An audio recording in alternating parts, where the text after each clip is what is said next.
Hello, everybody.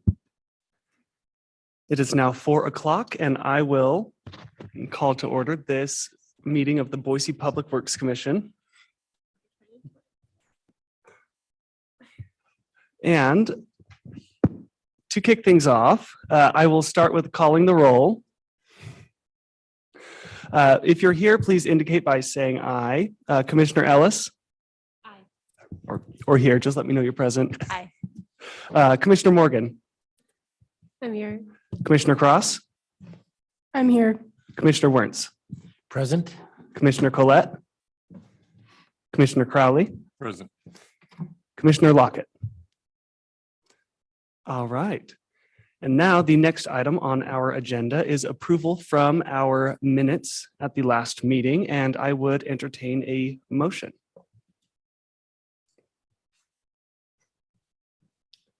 I make a motion to approve last meeting's minutes. We have a motion. Do we have a second? I second.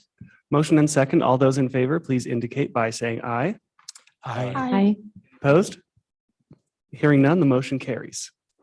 And that brings us to our regular agenda items, the first of which is the fiscal year 2024 operation and maintenance budget. And for that presentation, I would turn it over to staff. Yeah, and Chair, Commission members, I'll be filling in for Steve just for the next few minutes until he's able to arrive. He had a conflict, but as Chair, as you mentioned, we have two agenda items up for you today. The O&M presentation on the budget, which as you all remember is one in the series of budget presentations. So Matt will walk us through that.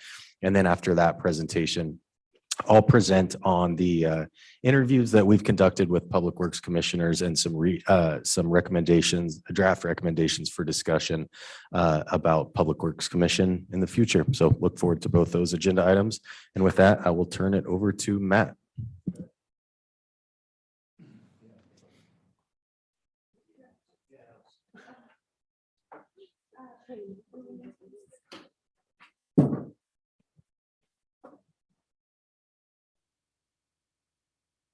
Very much.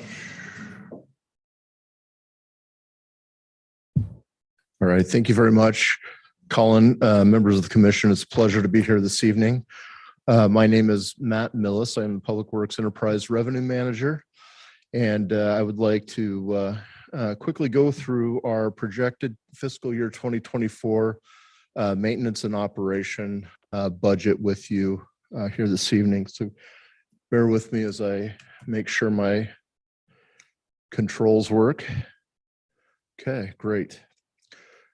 So this presentation follows a series of presentations that we have made and will make as we are preparing for the fiscal year 2024 budget process and budget recommendations that will ultimately go on to the City Council. So this month, we will be talking a little bit about the operation and maintenance, as well as additional FTE requests for Public Works, specifically for fiscal year 2024. We may talk a little bit about a number here and there looking forward past 2024, but what we're looking for is a recommendation just for the fiscal year 2024 budget. With this presentation, we're making just an information-only presentation, not requesting any specific action. But as we walk through our process, we will be ultimately coming back to the Public Works Commission in our next meeting, requesting a recommendation to proceed forward to the City Council with the capital improvement budget, the O&M budget that we'll discuss this evening, and then ultimately a cash flow and rate recommendation budget that we'll discuss next month in May. So we do this process every year. We do it at a little bit different timelines, but generally speaking, we start off with a budget overview in about January or February, and then we move on to the capital budget. We discussed that in great depth last month, and we'll recap that just a little bit today. But the real primary focus is going to be on the operation and maintenance. And I would say that of all the budget preparation processes, this is by far the most intensive and a lot of just real granular detail that has to come out to be able to formulate these budgets. So I saved my 8-hour presentation of going into all the details to just kind of go through this in a quick summary manner. So I'll stop here and there for questions, but if you have any questions that come up, please don't hesitate to let me know. So first of all, what is the maintenance and operation budget? So you may hear me say maintenance and operation. That is what we're trying to refer to as our maintenance and operation, or sometimes I will revert back to calling it an operation and maintenance budget. So it kind of means the same thing. As we go through the discussion tonight, Chair Gravatt, I think you said one time that money can have a lot of different names, but in the end, it still spins the same at the end. And so what I'd like to talk about just really quickly is what some of the detailed aspects of our our maintenance and operation budget includes, but in the end, kind of boil it down to a few key indicators that we'll use throughout the presentation as we discuss different graphs and charts. Revenue sources that we utilize in the maintenance and operation budget are focused on the revenues that we receive for the services provided. That could be your water renewal bills that are charged to both residential as well as commercial customers. It could also include the bills that are received for trash, composting, and recycling services. It also could include the water sales for geothermal service. It can include even the irrigation assessments that we charge from our municipal irrigation system. That is the bulk of our revenues for our maintenance and operation for the public works funds. We also include in our revenues interest income, and that's essentially an interest earning that we receive on cash balances that we have on hand, just like you might receive an interest income from your checking account balance or a money market fund. We receive that as well.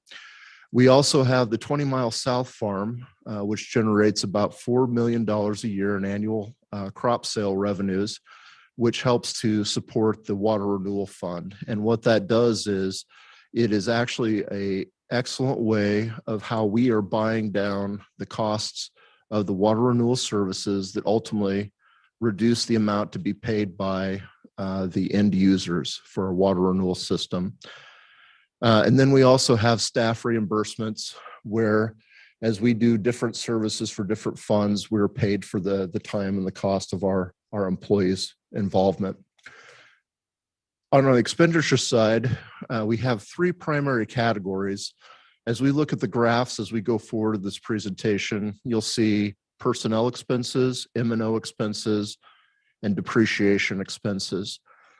Personnel is simply just the cost of paying and compensating and providing benefits for the city workers.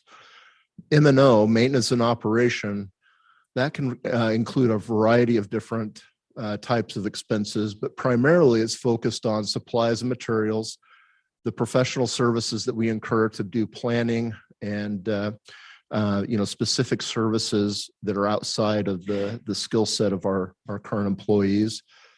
The cost of utilities, which would be power, gas, water, solid waste that we receive or that we incur as we go through our normal operations of our facilities. And then also minor repair and maintenance, which is things such as a carpet replacement or a window replacement or a valve replacement, something that's relatively small, but still needs to be replaced. And then finally, depreciation. Depreciation is kind of an accounting convention, but it's a very good indicator of how much we need to reinvest back into our system as our assets age and wear and so forth. So as we talk about M&O, this is really what we're including is just kind of the day-to-day costs of paying our people, keeping the lights on, keeping the water coming into the buildings, And then also just kind of fixing and replacing the small items that need to be addressed on a day-to-day basis. So Boise is actually, Boise, well, we don't have to tell you guys, but Boise is a fantastic place to be. Boise has been a real star as it's come to recovery from the pandemic and some of the economic woes that we've seen across the country. So we're very positive about the position that Boise is in. We're seeing below national unemployment rates. We're seeing our house prices coming down slightly from quite the high, which is allowing more growth and more people to move into the community. We're seeing our airport traffic increasing as much as 37% since 2021. In fact, this last year has been the highest of the last 4 years in airport traffic. We're seeing Idaho growing at the second fastest rate in 2022 in the whole nation at about 1.8%. And last year, we just kind of crossed over the 2 million person mark, which is actually a notable, might not be notable for New York, but it is notable for Idaho. And then also we're seeing inflation declining below the all-time high from last year, but we're still seeing about 6% cost inflation. We do have some other challenges. We talked a little bit in our initial budget overview that there's still some supply chain issues that we're struggling with and so forth. But overall, the economic outlook for Boise, which directly impacts our costs, is looking quite positive. So as we look at our annual increases of our maintenance and operations expense year after year, and we look at what we spent 2 years ago and what we budgeted this current year, we have to make some assumptions on what we're going to look at for as far as future costs in fiscal year 2024. And so we've put down just a couple of the key elements that we use as we're planning our estimated revenue growth, the costs of salaries and wages and benefits, as well as maintenance and operation expense.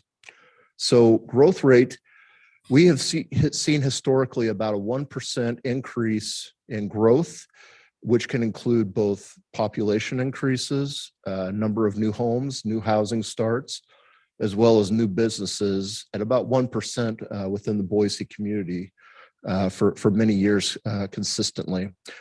So as we look at our revenue growth, we assume that first of all, our connections are going to grow at about 1% per year.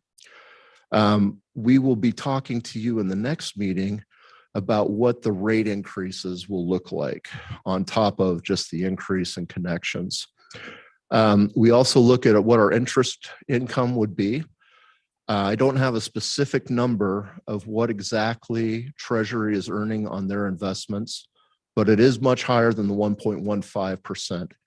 As we do our budgeting, we want to be conservative, and we have estimated about 1.5% earnings on our annual cash balances within the different funds within Public Works. For personnel expenses, we typically would assume about a 3% cost in salaries and wages, as well as those associated benefits that are kind of directly pegged to the cost of the salaries and wages.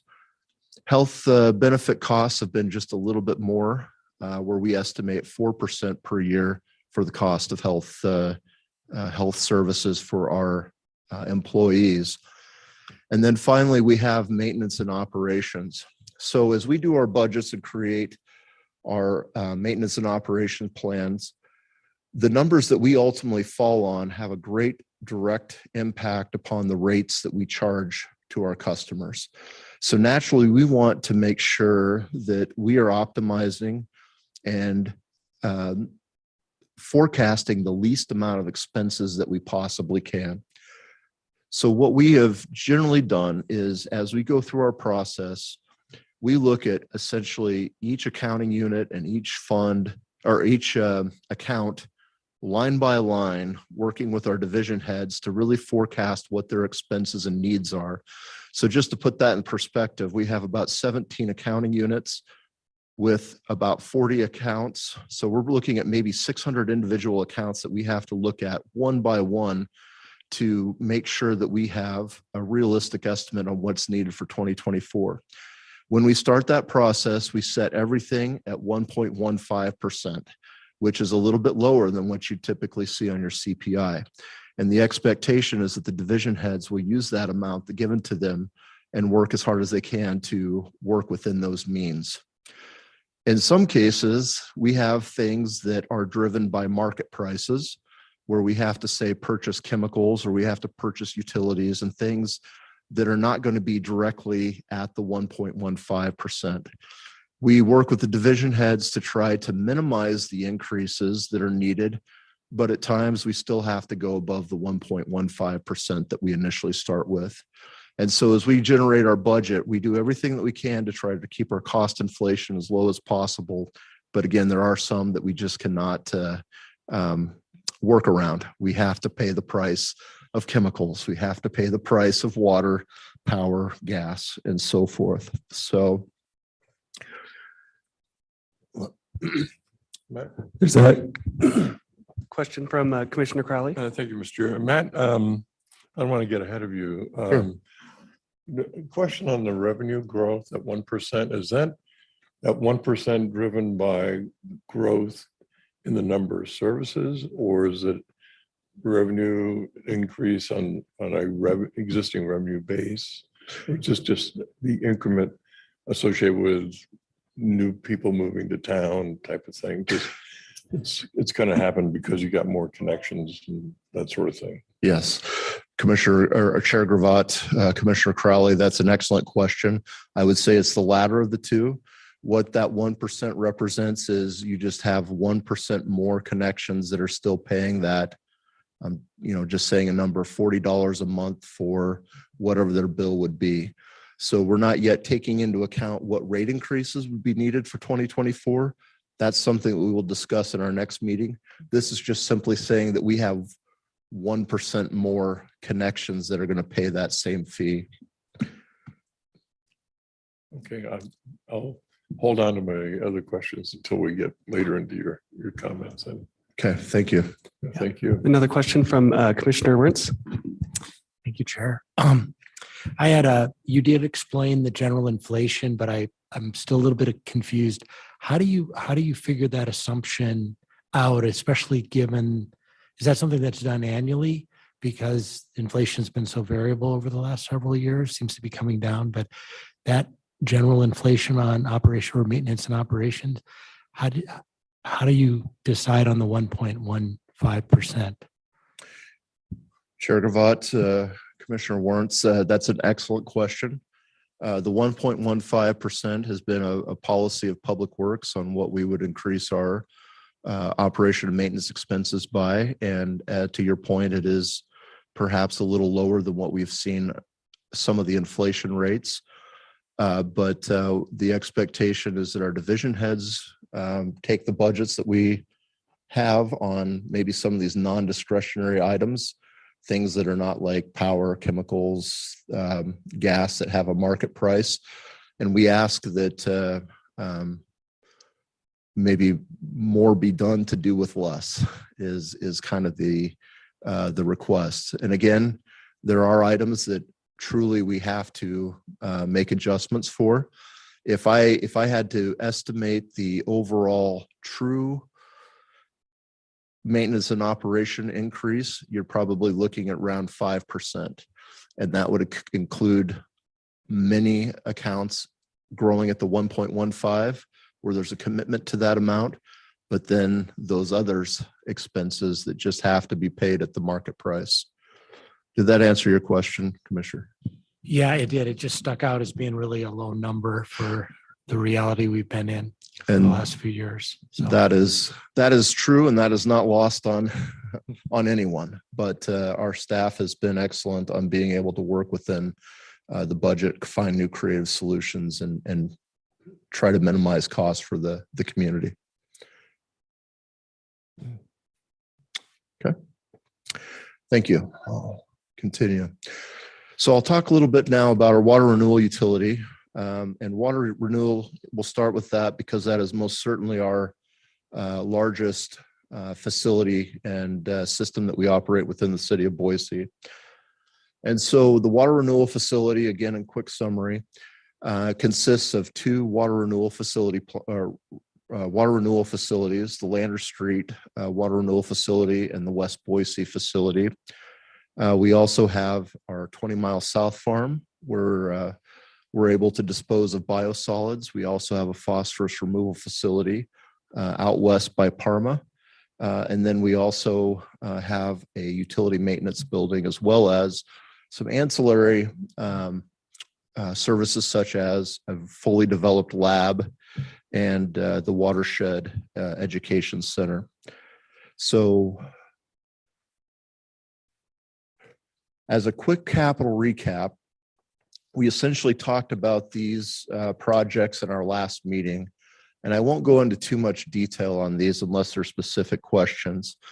But as we've looked at the capital needs for fiscal year 2024, we've developed a full recommendation for 24 of about $52.7 million in capital expenditures, which encompasses these programs, Lander Street, West Boise, and our recycled water program on this slide, as well as our collection and treatment, or our trunk system, as well as a few other projects, and then just general major R&M that's being done throughout the water renewal facility. So R&M represents repair and maintenance.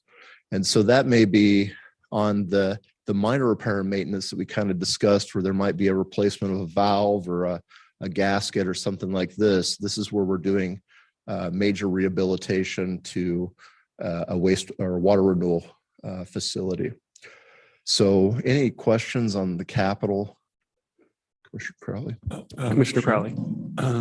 Matt, just on, I think you'll probably get into this sometime later in your comments, but you have the programming, I think on the next line, the billing software. Yes. Is that something that's going to be shared with other departments of Public Works, or do we have an understanding of what it is that you're thinking about acquiring in the way of software? Yeah. Chair Gravatt, Commissioner Crowley, that's an excellent question. The full cost of that software that we will be purchasing is about $5 million. The software will be shared equally between the Water Renewal Fund as well as the Solid Waste Fund. And so as we talk about capital needs for solid waste, there will be a $2.5 million purchase. And what the software is doing, and I'm not an expert on this, but essentially the software that we have right now is a little bit dated. There's not upgrades available for it. And there's still a lot of things that maybe a newer software package could do to make it more efficient in doing billing calculations and a few other things. This new software package will allow us to have a more upgraded, more current system, but it will also allow us to get some real efficiencies on not having to do calculations and billing functions that otherwise would be manually done. Okay, so that answer your question? Thank you. Okay, thank you. Okay. So I'll just talk a little bit about some of the long-term planning efforts that we're undertaking right now. Within water renewal, there's several different areas and different efforts that we're undertaking for planning. And what the planning efforts do is they help us, one, understand a little bit more on what we need for capital improvements, but also help us understand the direction that we'll be moving in with the utility, which will help us to formulate ongoing better projections, more clear projections on maintenance and operational expenses. So there's just a handful of studies or planning areas or planning efforts that we're undertaking right now, including the solids handling plan and an energy plan for the water renewal facilities, the new recycled water plan, which is an implementation plan, but also There's elements that are being executed on or implemented at this moment, including a pilot program that will help us to understand what sort of recycled water technologies will be best suited to our utility. Also, we have an ongoing financial plan, of which this is part of, where we look at the future needs over the next 10 years and try to map out a financial direction that includes a myriad of different revenue sources that could be things from this traditional user rates, connection fees, but we also have bond authorization, which allows us to explore more of what can be done to maximize the use of bonding. We have our capital plans, which we are working even at this moment to start developing the capital improvement plans for fiscal year 2025. And as part of that capital plan, we're looking at all our programs, we're looking at our projects, and doing a little bit more to evaluate which ones are truly needed, what's the realistic timing and cost of all of those. So as we come back here a year from now with a revised capital plan, there will be a lot of answers addressed that maybe we just don't have completely pinned down at this moment. So that's an implementation, and also it's in the planning stage right now. And then also we have a staffing plan. And so within the public works, there's been, there just has not been a significant update to our current organizational plan. And so the staffing plan is going to be relooking at all the different people and functions and roles within public works and trying to align all of those to ensure that we are providing the best services possible to the community.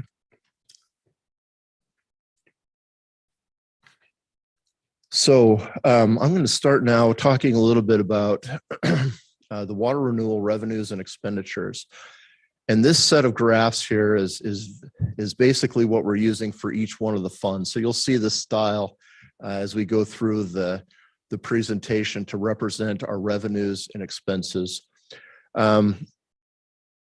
Essentially with the water renewal utility, the biggest source of revenues that we have are from our user fees, our monthly bills that we send out to our residential and commercial users. I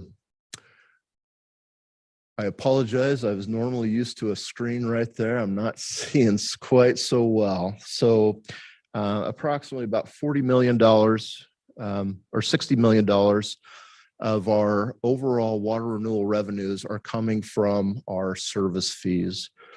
We also have wholesale contract revenues that we collect from Garden City, who we provide wholesale service to, also to the West Boise Sewer District. We also have about $4 million in crop revenues, which is from the sale of farm crops down at the 20 Mile South farm that helps to reduce the costs to our water renewal customers. And then we have just other miscellaneous fees that we collect, which are service fees, inspection fees, insufficient fund fees, billing fees, and things like such as that. Those revenues are then used to cover our expenditures. The largest expenditure that we have within Public Works is our personnel expenses, simply the salaries, wages, and benefits for all the employees that are employed by the city for the water renewal system. The second largest expense is our depreciation. And that is indicative of the fact that we have such a large system. We have over almost 1,000 miles of pipe. Again, we have multiple water renewal facilities, just many facilities. That's almost $2 billion worth of assets. And so the cost of planning for the aging of these facilities is obviously going to be a large cost, which we see as our second highest cost for depreciation. The next cost, largest cost that we have is just general O&M, and that includes our supplies, equipment, and other things required to be able to operate the water renewal facilities effectively. We have professional services, which helps with our planning efforts.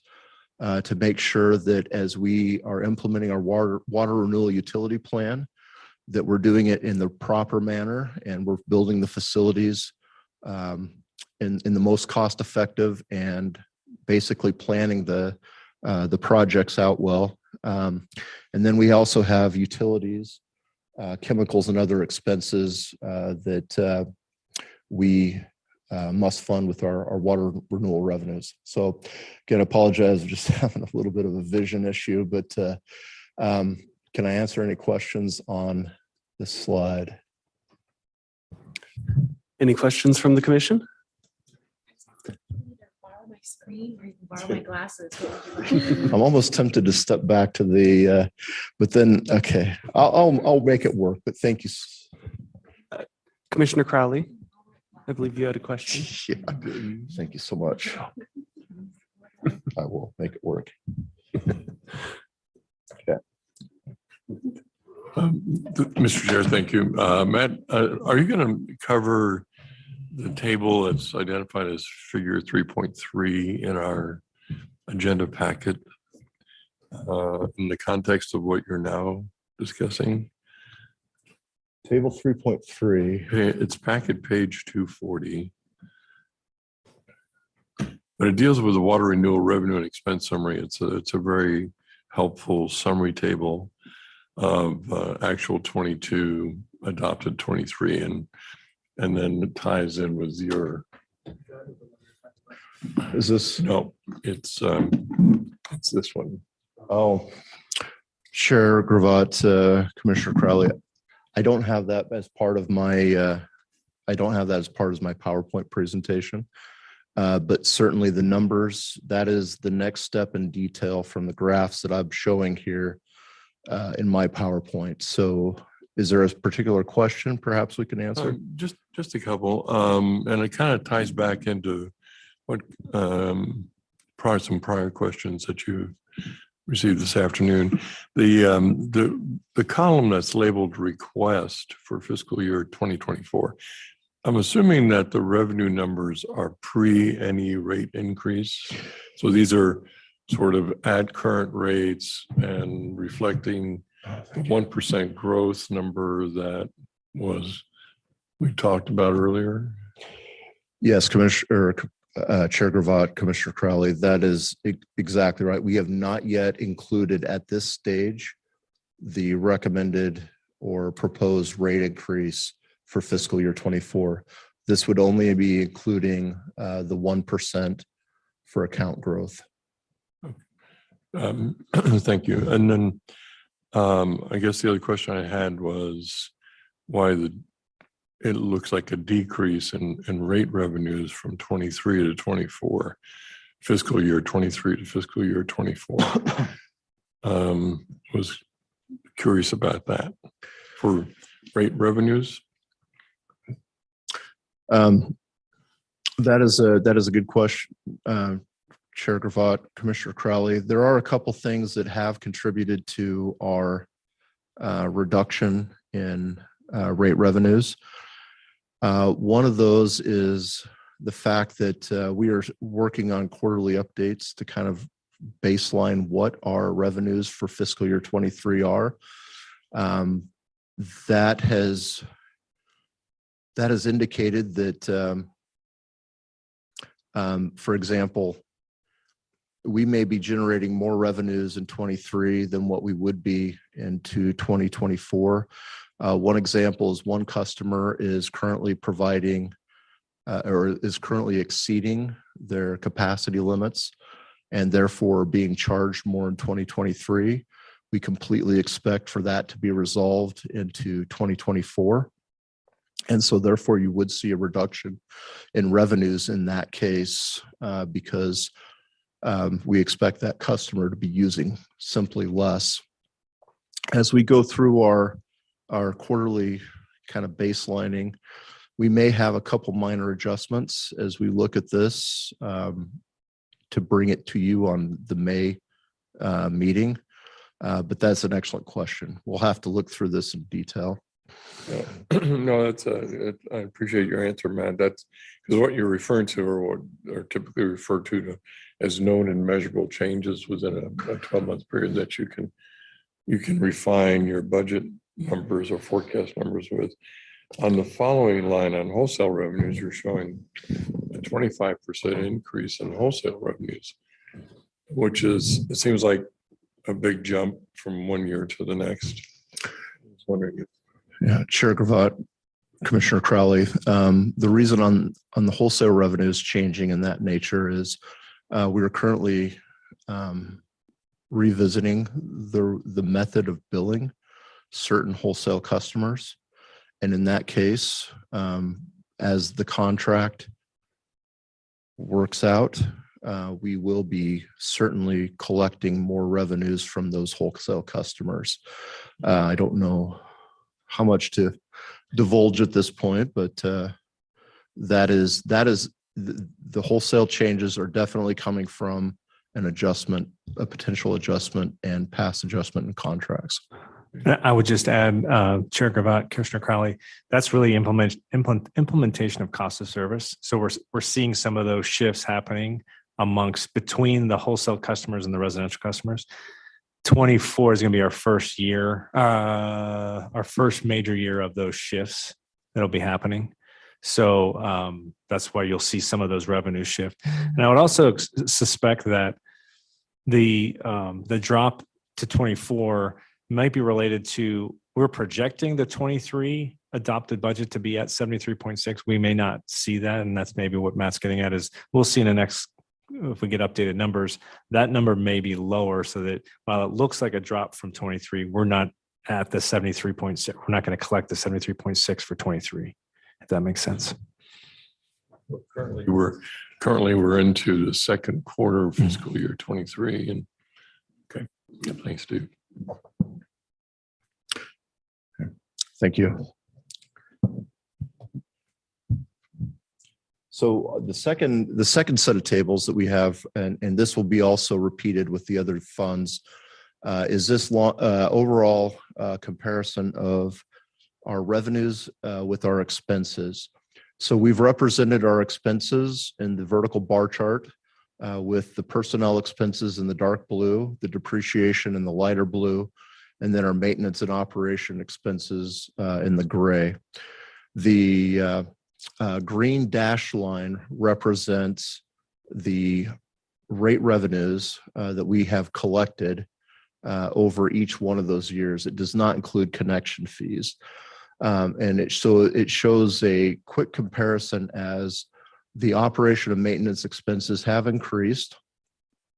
The corresponding revenues have increased as well to be able to appropriately fund those maintenance and operation expenses.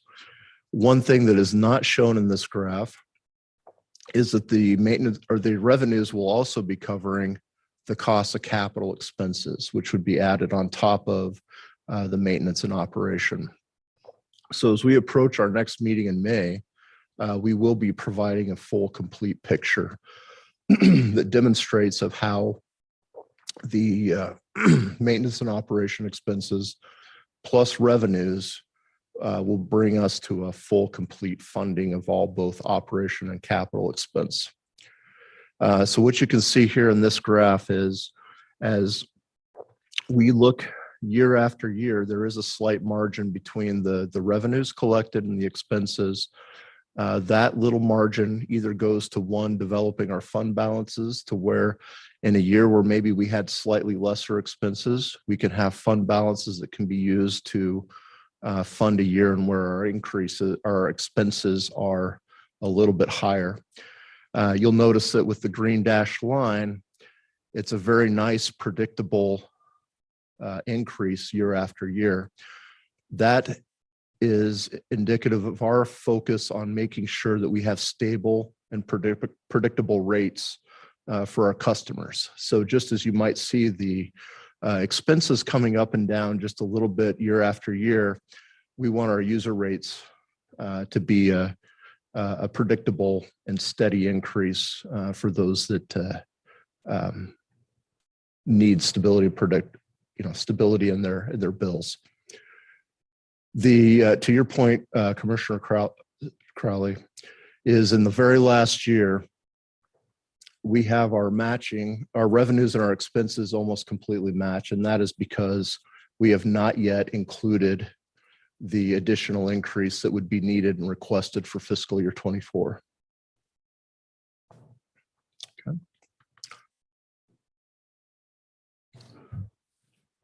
Sure. Commissioner Crowley? Thank you, Mr. Chair. Matt, in previous meetings and sessions of this commission, we've talked about essentially 9.9% rate increases year over year, looking out for the next few years to more or less accommodate the financial needs for the water renewal. Is that still pretty much what you're thinking? Chair Gravatt, Commissioner Crowley.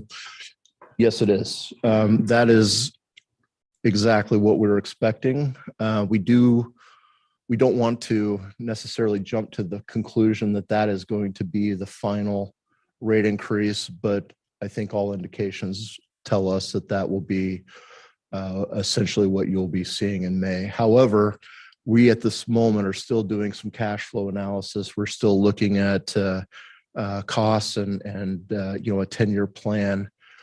It is possible that there could be some adjustments, but I feel like we're going to be on that similar track.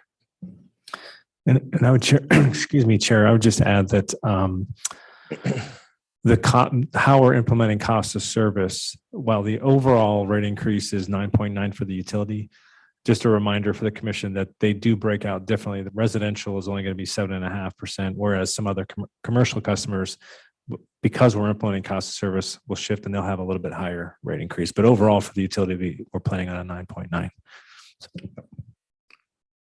Okay, thank you. So one key part of planning our maintenance and operation budget each year is looking at what the resource requests and needs would be for the water renewal facility. As we look at our current staffing, we look at things such as what needs are not met with a position. We also look at how can we maximize the skill set of a highly skilled employee. How can we maximize that by perhaps providing some administrative support so that their efforts can be fully focused on the major project tasks on hand. And we also look at perhaps services that we have traditionally contracted for, and we have paid a consultant or an outside entity to provide a particular service. And a lot of times we find that it's more inexpensive for us to add an additional FTE than it would be to simply continue to pay an outside consultant. So as we've considered all these factors and have looked at our current staffing plan, we've developed a list of 15.5 additional FTEs that would be requested for water renewal. And what this represents is about a 5% increase in the number of FTEs and about a 5.76% increase in overall cost. This would be adding just a little over $500,000. Thank you very much. It would be adding just a little bit over $500,000 in additional FTEs. I don't have specifically at this moment a quantified amount on how much we would save because there are several positions. There's at least 4 positions that possibly could eliminate the need to pay outside vendors for. But overall, there would be some offsetting savings. So rather than go through the really detailed list, I've kind of grouped these resource requests into a couple different categories. So we have about 4 of our FTE requests that relate to capital, which would be program and project management or assistance to program and project managers. You'll see the designation on there as force multiplier. What that means is employing a highly skilled administrative person that can take away some of the day-to-day administrative tasks from a program manager who can then now spend their time working more on developing a major project rather than filling out, say, invoices or paying contracts. That's one way to really maximize the utility of that program manager. We have about 3.5 FTEs that would be related to administration, about 5 that would be related to operations. And as we increase the scope and the need and the sophistication of our water renewal facility, we do need to increase the number of our operational staff. And then there's also a request for 3 FTEs to be able to handle the workload a little better out at the West Boise lab. We also have a couple positions, 12 FTEs that I've noted at the very bottom that are being reallocated. And what that means is that there's 12 FTEs who would be elevated in pay grade. And the objective of that is to make sure that we are retaining experience within our organization. We're paying a competitive wage so that our competitors are not taking our employees. And it also means that we are developing leadership and training within those positions. So in the end, it's a real investment within the staff, Boise City staff. Well, Mr. Chair or Chair, something to add on the list. We don't take these requests lightly. This is not a small request. But as we go through and analyze workload, Marcia and her team on the operations side, they have a lot of detailed analysis on number of X that needs to get done, and we're seeing an X-fold increase. So it's a practical. We just need to add somebody to take on that additional workload. One thing I would point out here is on the list, the change manager is one that's going to be a fairly innovative approach. We don't have a change manager in the organization anywhere in the city just yet. As we look forward to whether it's recycled water, whether it's the staffing assessment that was alluded to earlier, whether it's the new programs we're starting for reduce and reuse, there is a fair amount of change within the organization. One of the things that we're learning is that proactive change management is something that can really help address the kind of the pains of making those changes. We're working with an outside consultant right now that we're intending to use for the near term. But as we looked at the kind of the cost proposals, and they're not insignificant, we started saying, well, why don't we just bring that in-house? Same thing with the project control specialist. We're paying a consultant to do that work at the Lander Street program manager. Doing great work, the consultant is, but it's just, can we just do it more cost effectively? So that's a part of the story here that one, workload is increasing, but we're trying to be smarter about which positions we can kind of bring into public works that we know are going to be needed year over year. So just some background.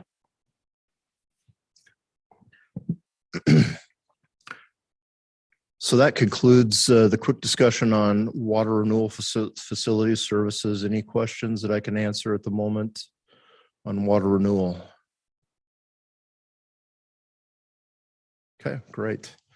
So now I'll move on to our second largest fund, and that is the solid waste fund. And the solid waste fund is responsible for handling trash recycling for both residential and commercial users, as well as the compost services, working and handling hazardous household wastes, and many other things done within the solid waste fund. The solid waste fund, as you all know, the majority of the services that we receive and the community of Boise receives is handled through a contract with Republic Services. And that does change the dynamics just a little bit as we talk about the revenues and expenses for solid waste. So first of all, solid waste is also undertaking some long-term planning studies. There's currently a solid waste strategic plan that is being in the planning stage, kind of those initial development stages, that is going to do a lot to try to look at what goals and standards and objectives and services that solid waste wants to provide within Boise. Married to that and following right after would be a cost of service study, which would look at what would be the cost of providing the recommendations that come from the strategic plan. And so those are two studies that are being currently conducted. I would assume, I don't know the time frame specifically, but as we will approach this a year from now, we will probably be talking about a lot of the outcomes from these studies.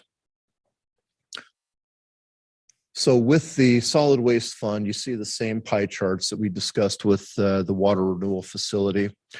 As we look at the revenues, we receive the majority of our revenues from the residential recycling, trash, and composting programs.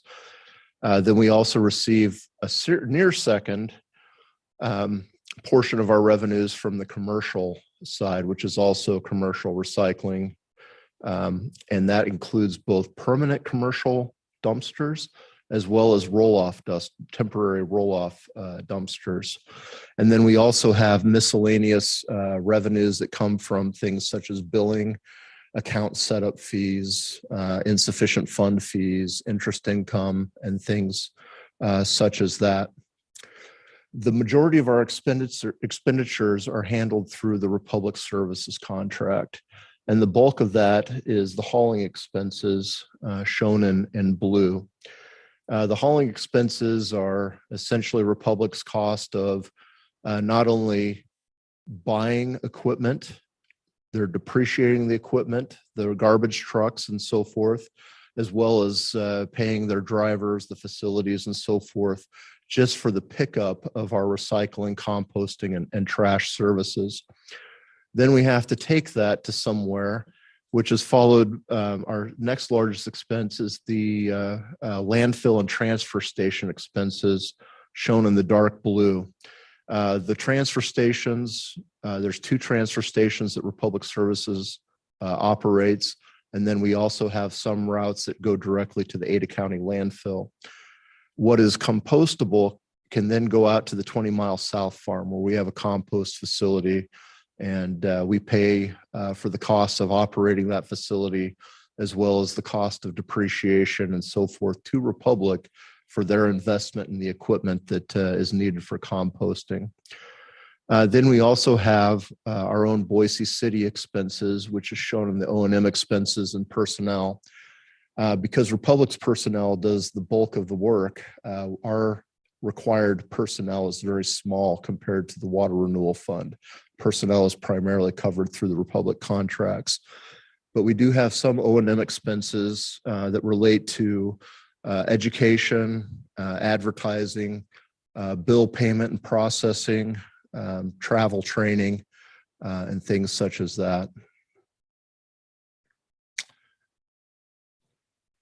Here is a similar graph to what we showed in the water renewal, where we compare the vertical bars, which represent the expenses, to the dashed green revenues.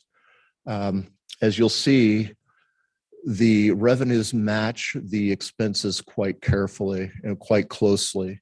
And that is because we're not needing to build up and have a little bit of additional reserves to fund capital projects and such like we would have with water renewal fund.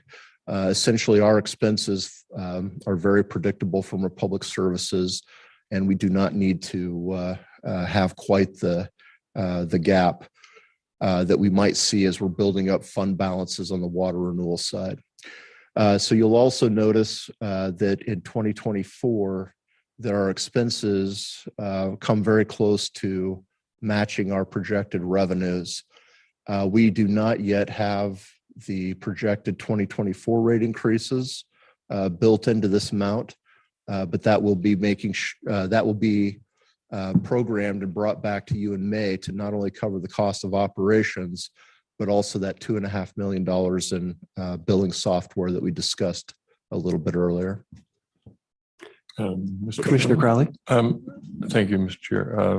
Matt, on your slide, you refer to the compost cost and as being essentially attributable to Republic Services? Is this another amount that is paid to Republic in addition to the hauling?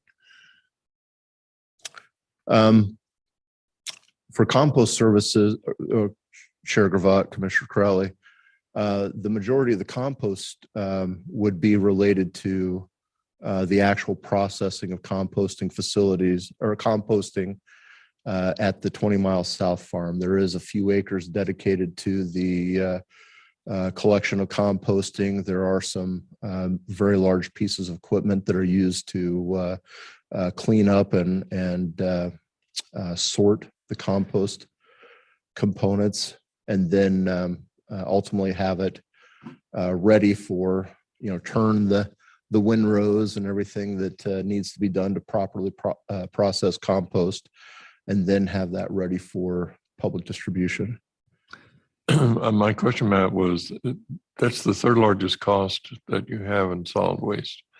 And I'm curious as to how much of that, it's about $6 million, how much of that is attributable to what might be paid to Republic, and how much of that might be attributable to on-site costs that are incurred by another party, either the city or the people at the farm, or how does that break down, the composting cost between Republic and others?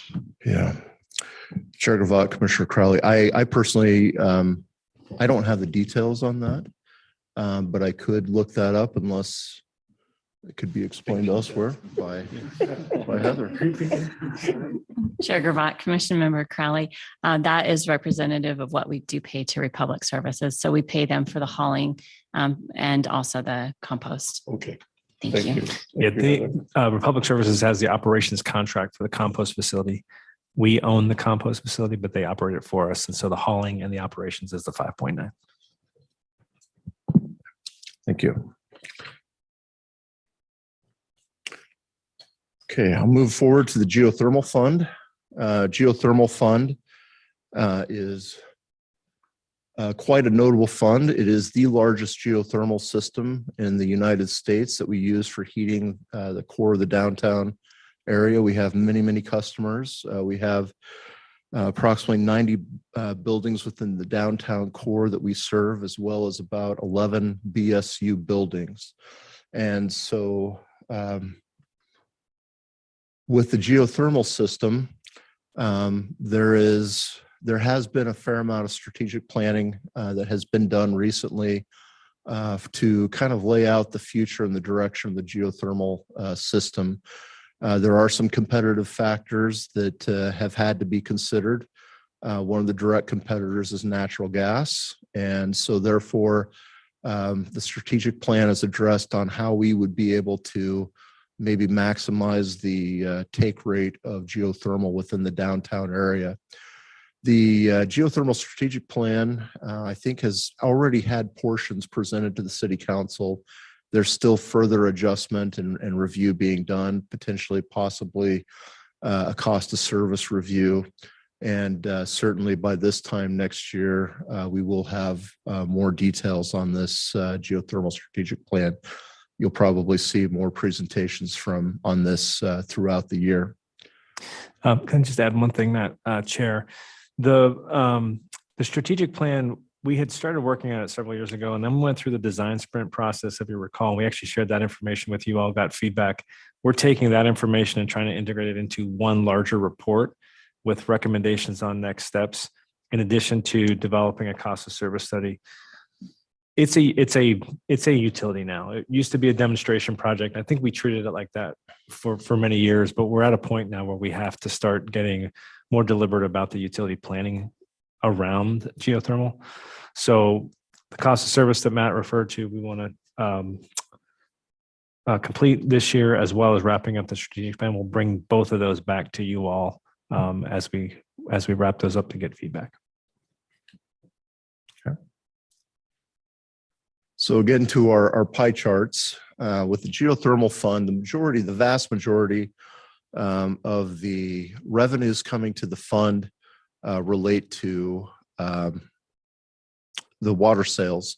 And that's water sales for heating purposes to the 90 plus buildings within the downtown area in the BSU campus. So each year water sales are estimated. It is quite variable because water sales are directly dependent upon how hot or cold a winter has been. And so for a colder winter, we would expect to see more water sales. Unfortunately, we have had warmer winters and sales have dropped, but 750,000 as we're recommending here feels like to be a good estimate for a middle road amount of water sales. We did have some issues as COVID started up and businesses were clearing out and sending people home where businesses were not being heated to the same degree. And so therefore revenues dropped. Unless we have another pandemic, we're not expecting to see much fall below the $750,000 mark. So we also have other miscellaneous income, which would be interest income, as well as staff reimbursements. And then on the expenditure side, the bulk of our expenditures are coming from personnel expenses. This is a very small fund. We have about 2 FTEs that total about $234,000, but it is very capital intensive as well. So the next largest expense is depreciation. And again, that's sort of an estimate of how much we need to reinvest back into the system according to existing assets that have aged and worn. Also indicative of age and wearing is our repair and maintenance expenses, where we've invested approximately we plan to invest about $200,000 into our repair and maintenance of our lines and facilities.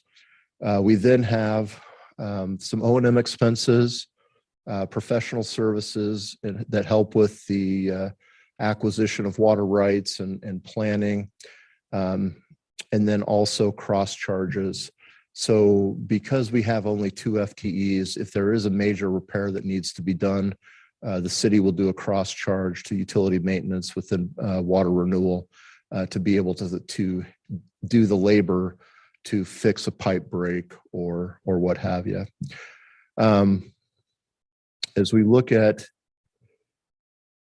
geothermal expenses, we see some real volatility on the vertical bars that represent the expenses year after year. And then we also have a little bit of volatility in the green line, which represents the revenues. One of the most notable expense increases was in 2019 at the 1.1 million. And that was a particularly difficult winter where we had an extensive number of line breaks. And because of those line breaks, we had to invest a fair amount of money and even receive funds from the general fund to be able to support the costs of repairing those line breaks. And so then year after year, you see a little bit of a drop in breaks as we have some of the problem areas resolved, but then you see a little bit more of an investment in 2022 and on. And those investments in 2022 and forward related to projects that, one, we were able to partner up with the Capital City Development Corporation, or CCDC, where they provided some funding to be able to maybe, they were helping us by they were covering the cost of the installation of geothermal pipes while we paid for the cost of the actual pipe itself. So that accelerated our need to pay for certain projects in those years. We also have been making investments in more strategic locations of valves and other things that even if we were to have a line break, it would not cause as much disruption to the system. And so there has been a lot of investment into the geothermal system. The green line, again, represents the revenues, which can vary according to a cold year or a little bit warmer year. In the years when you see the expenses higher than the revenues, that can represent primarily that We are using some fund balances and also funding a portion of our depreciation directly into the replacement and improvement of our lines. Chair Gravatt, just a couple follow-ups on the geothermal. One, we've submitted a grant application with Department of Energy in partnership with Idaho National Lab for a combination of research and development on a dual use system, so heating and cooling. And then also using, I think a $10 million application that we submitted, some of that funding to get after some of the replacement that's needed in the system. It was put in the early 80s. It's starting to age, and geothermal systems, there's not many of them. And one thing that we are learning is that they can be pretty finicky. Heating, contraction, expansion, portion goes down, that portion cools, the pipes contract, and you heat it back. So it can be a little bit of a bear to deal with. So we hope to hear back this month on whether we got the grant. Really hopeful that we do. So it's just an update there. Talk a little bit about our municipal irrigation system. This is by far the smallest of our enterprise funds. And the municipal irrigation system essentially provides irrigation water to about 11 subdivisions, which cover approximately 55 acres, which in total is about 365 individual lots. So it is quite a small and a little dispersed of a system. As we look at our pie charts again, our revenues are actually mostly generated through the assessment that are collected from the users of the secondary water system or from the irrigation water system that total about $51,000 per year. We also have interest income that we earn on the fund balances, as well as some miscellaneous income that relates to penalties. And then there's also just some miscellaneous revenues that we collect within the system. On the expenditure side, there are no FTEs that are directly associated with the municipal irrigation system. So there is no personnel cost. So our largest expense is repair and maintenance expenses, which is just reinvestment back in the system, again, fixing any components, pumps, and so forth that need to be replaced, but also cross charges. And similar to what I described for geothermal, since there's no FTEs, if there is labor that's required to do the work, we have to do a cross charge utility maintenance to be able to have their crews come out and support the municipal irrigation system. And then the power cost to pump and deliver the water is essential depreciation, which again is just the reinvestment back into the system.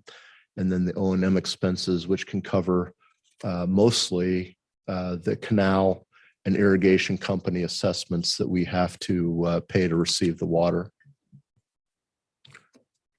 So as you can see in this graph here, there's not a lot of overlap between the revenues and expenses. And what that means is essentially that we are able to build up some fund balances that would be used for later repair and replacement on the system for any major components or any major failures.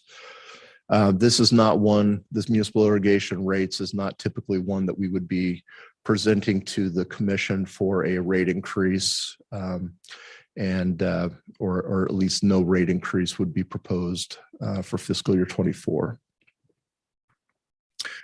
So finally, we'll talk about the general fund. And the general fund is supported in certain aspects by Public Works, or Public Works, better said, has certain aspects of the general fund that we directly support. So here's a quick summary. The largest would be the facility program management, that is where Public Works employees are helping the general fund to manage particular projects, like, for example, the construction of a new fire station or other city facilities. Our program and project managers would assist with that planning and overseeing or helping with the oversight of the construction. And then we also have the facility services and operations. And that is the group that is directly over the maintenance and upkeep of the 2 city halls, several other facilities, some of the library facilities and parks facilities, and basically making sure that the lights stay on, the janitorials contracts are met, and people show up to keep it clean, and also to replace lights and HVAC and carpet and so forth. Basically, the maintenance of the facilities. We also have the municipal lighting group, which oversees the maintenance and operation of our 10,000 street lights within the city. We have the climate action division, which works on developing water resources and supplies, our energy future. And then we have development services, which would include hillside review and permitting. That as new development occurs, our hillside group will review the permits and plans. We also have drainage and stormwater compliance, which is essentially assisting in the stormwater maintenance of stormwater facilities within the city. The MS4 permit is a federal permit that we have to comply with. It does require a bit of work to keep the facilities and gulches and so forth in good condition. So we presented this information to you last month, which is basically summarizing that the FSO Major R&M, which is the group that oversees the maintenance of our facilities, is requesting about $1.3 million for the ongoing maintenance of the city facilities, and then about $310,000 to be invested into street lighting. So there are several plans that are going on within the general fund. Currently, there's the planning and implementation of the climate action and energy future plan. There's a facility program management that looks at, on one hand, the support facility plan, which is looking at city facilities that are located on properties that maybe could be strategically used for other purposes. And the plan is to move those facilities to other places to allow that property to be used to meet other city objectives.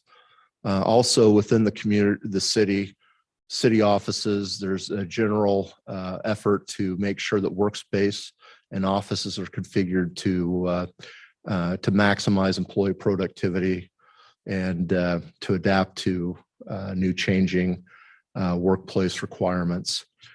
We have our water resources, One Water plan, which is intended to acquire and maximize water resources within the city.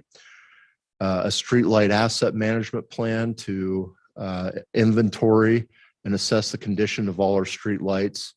And finally, a gulches and drainage plan, which to support the stormwater efforts is to make sure that our gulches and drainage efforts are in good shape.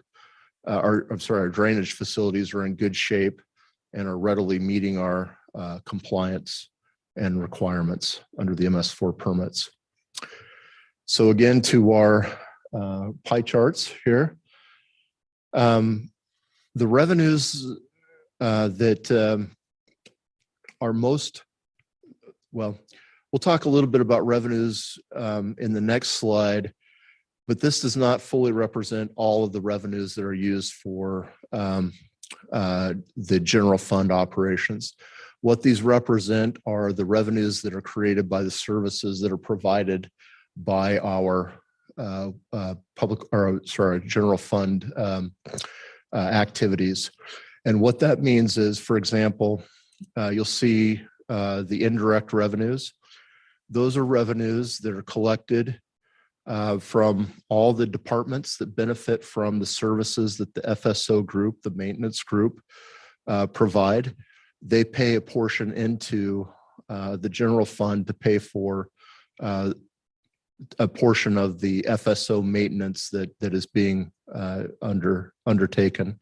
We've got the rate revenues, which is significantly coming, or mostly coming from the revenues that we receive from planning and plan reviews and development reviews from the Hillside Group and other engineering services. And then we also have staff reimbursement, and that is the time that represents the revenues for the time that project managers from the facility planning group are spending on capital projects for other departments within the city. So example, so if a fire station is being constructed, they're using a program manager or project manager from the facilities planning program management group. We get reimbursed for that project manager's time. So as far as expenditures go, again, our number one expenditure is personnel expenses, followed just by O&M expenses, repair and maintenance. The cost of utilities are for keeping the lights and water and water renewal services, trash services for the facilities handled by the facility support services operation group, janitorial services as well, and then other professional services that are used for planning the general fund services. So this graph here shows again our vertical bar chart for our expenses, and then the green dashed line for revenues. And the reason why I said that the pie chart didn't show all the revenues is because we receive a significant amount of intergovernmental revenue sources, which come from property tax, sales tax, liquor tax, franchise fees, all those different types of just general city revenues. Up until 2022, there was a portion that was assigned to Public Works, but then that changed. And so now the amount that we need net of our revenues that we generate ourselves are provided to us. So in the end, we still get the intergovernmental revenues. We just don't include that as one of our revenue sources. Whatever we need to kind of close that gap is what is given to us by the budget office. So with the general fund, we have only one new FTE request, and that is for a building automation systems technician. And so that is related to the climate action plan, and will help to assist in building electrification, as well as just meeting general climate goals. So sort of an assisting role. That's one FTE that would be adding $98,700 to the general fund personnel expenses. So one of the interesting things is on the enterprise funds, we were able to look at our needs and forecast expenses, and then set our revenues to what it needs to be to cover those expenses. On the general fund, it's a little bit different. And as we went into the budget process for fiscal year 2024, we were asked to take what revenues what budget we were given for 23 and actually come up with a slight amount of savings, basically keep it at a zero increase in budget. There are some, and I think we were able to do that and to be able to adjust our budgets down so that it was the same amount as previous years.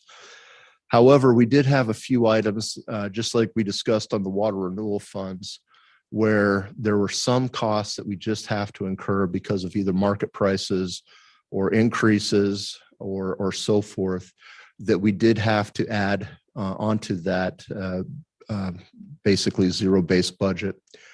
And so what we determined was there was about $765,000 in additional needs that would be required to fully support the general fund. And so that included these 5 items that we have below that would be added as budget changes or budget requests throughout the year.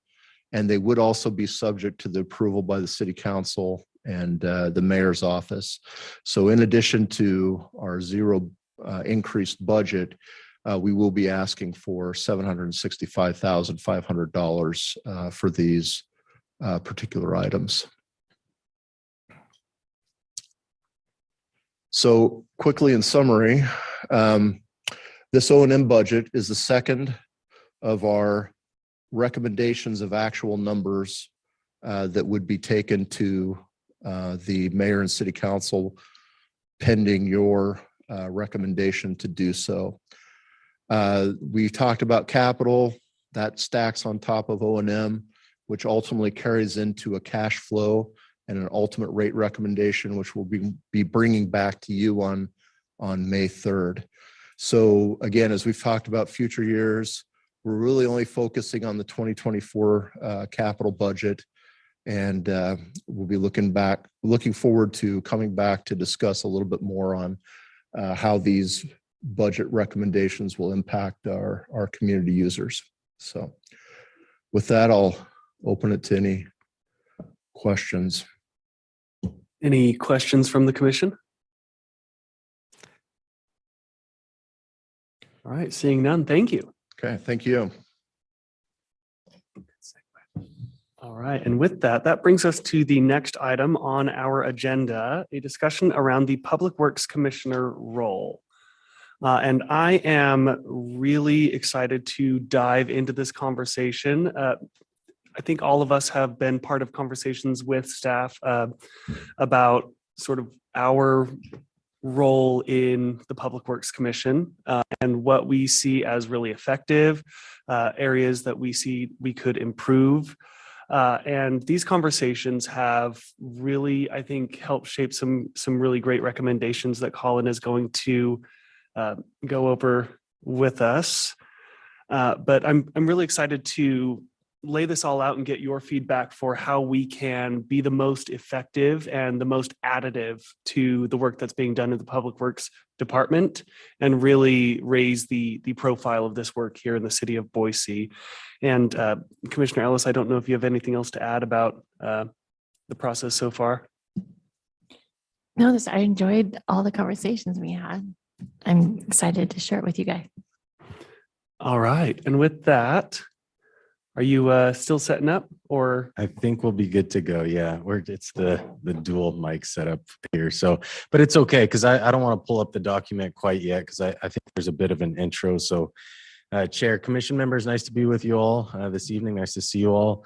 Yeah, as the chair mentioned, excited to have this discussion with everyone this evening. And I think just to back up and draw back a little bit, I think the genesis of this, Steve and I started talking about a year ago, and it wasn't about like there was an acute problem that we were looking to fix. It was more a recognition of the diverse experience, background, perspectives on the commission, and a recognition that there was potentially more that we could leverage, a higher ROI, not only for commissioners, but also for staff members. And as we started, hearing from staff members, there was just not really sure what to bring forward, what type of content, how we should present that. And as we were just having conversations with commission members, very much the same, could we do something different? What would that look like? And so that's where we started. And really, before jumping to any putting our finger on this as a solution, we really just wanted to start off and listen and take a bit of time to hear from others and get a baseline of what we're currently doing. And so the presentation tonight will be relatively brief. As the chair mentioned, I'll provide a brief recap of what we heard from the commission members and then some recommendations based on what we heard. But before we start that, I just want to run through the process really quick of just sharing a bit about where we've been. So as we started talking about what this might look like, how we would bring some recommendations forward about what a new Public Works Commission role might look like. One of our first touch points was with the chair and vice chair to just talk with them, see what a path forward might look like, and make sure that we had their stamp of approval to start to talk with others, start to delve into this a little bit more. After that, staff worked with a couple different folks internally. So first off, legal, Ed and some of his team, just to get a better sense of what are the statutory requirements of Public Works Commission, what's actually in the code, so that we knew for certain what we were dealing with, what was written down versus what has just been like tradition or what we have typically done versus what's written down. Second one, wanted to talk with Parks and Rec to get a better sense of, it's easy to, I think, sometimes get so locked into what we do here. So kind of pulling back a little bit and looking at other commissions, how they work well, challenges, opportunities. So we get a little better lay of the land. Also spent a lot of time just talking with our own senior leaders, our division heads here in the department. Our senior leaders here have been with the organization, some of them for a long time. So have seen a lot of different commissions, have a lot of historical context on what's worked well, some challenges, where they've seen some value. And so wanted to bring all of that historical information and context to bear on the conversation as well.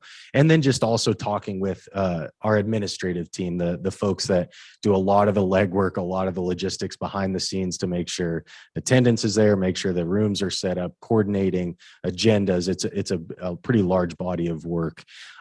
So once we kind of made it through that round, we got some baseline information. What we set out to do was, again, brought that back to the chair and vice chair, had that conversation with them. And then what we asked them to do next was to interview each commission member. So we wanted to spend a little bit of time hearing from you all on what you thought was working well, maybe where there was some room for improvement. And we made it around to almost all of you. And for those that we weren't able to connect with, we look forward to your input and feedback this evening. So after we made the rounds and listened to all the commission, or most all commission members, that brought us here to tonight, wanting to partner with the chair and vice chair on bringing back basically what we heard from all of you on the commissioners, some of the common themes that we heard.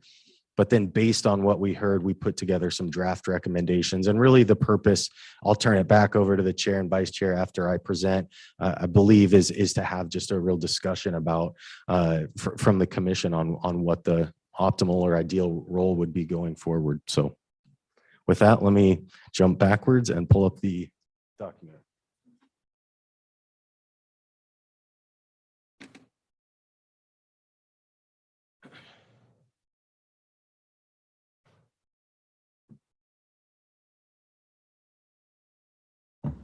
So chair, commission members, and I'll see if I can zoom in maybe a little bit.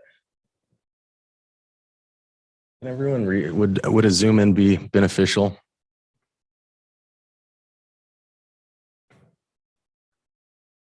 There we go.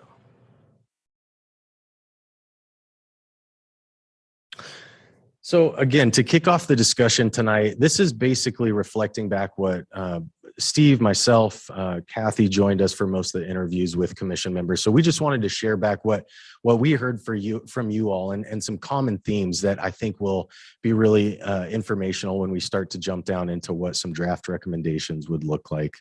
So the first one, just that the content of Public Works Commissions didn't really have a story arc, it wasn't building on itself. The topics felt like we were jumping from thing to thing. And what we heard from commission members was it was kind of hard to get bearings on where they were at, especially for perhaps newer commission members. It could feel a little scattered. And so we wanted to bring that up to start.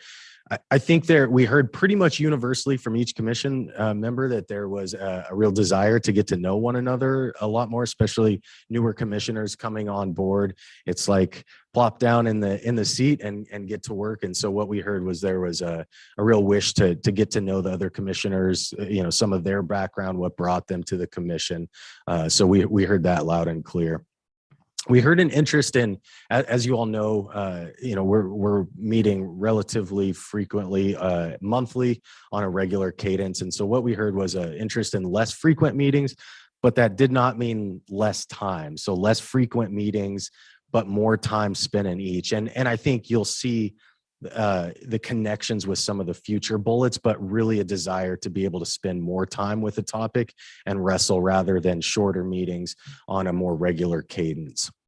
So perfect segue into the next bullet, which we heard was a preference for deeper topics and being able to understand the breadth of a subject, having more impact by building slowly with any specific content.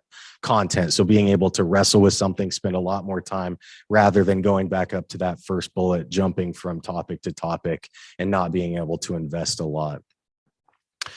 We heard that there was a desire to focus on one or potentially several priorities a year. So rather than go through the entire book of public works business that comes before, which is, as you all well know, a lot. There's a lot of content there.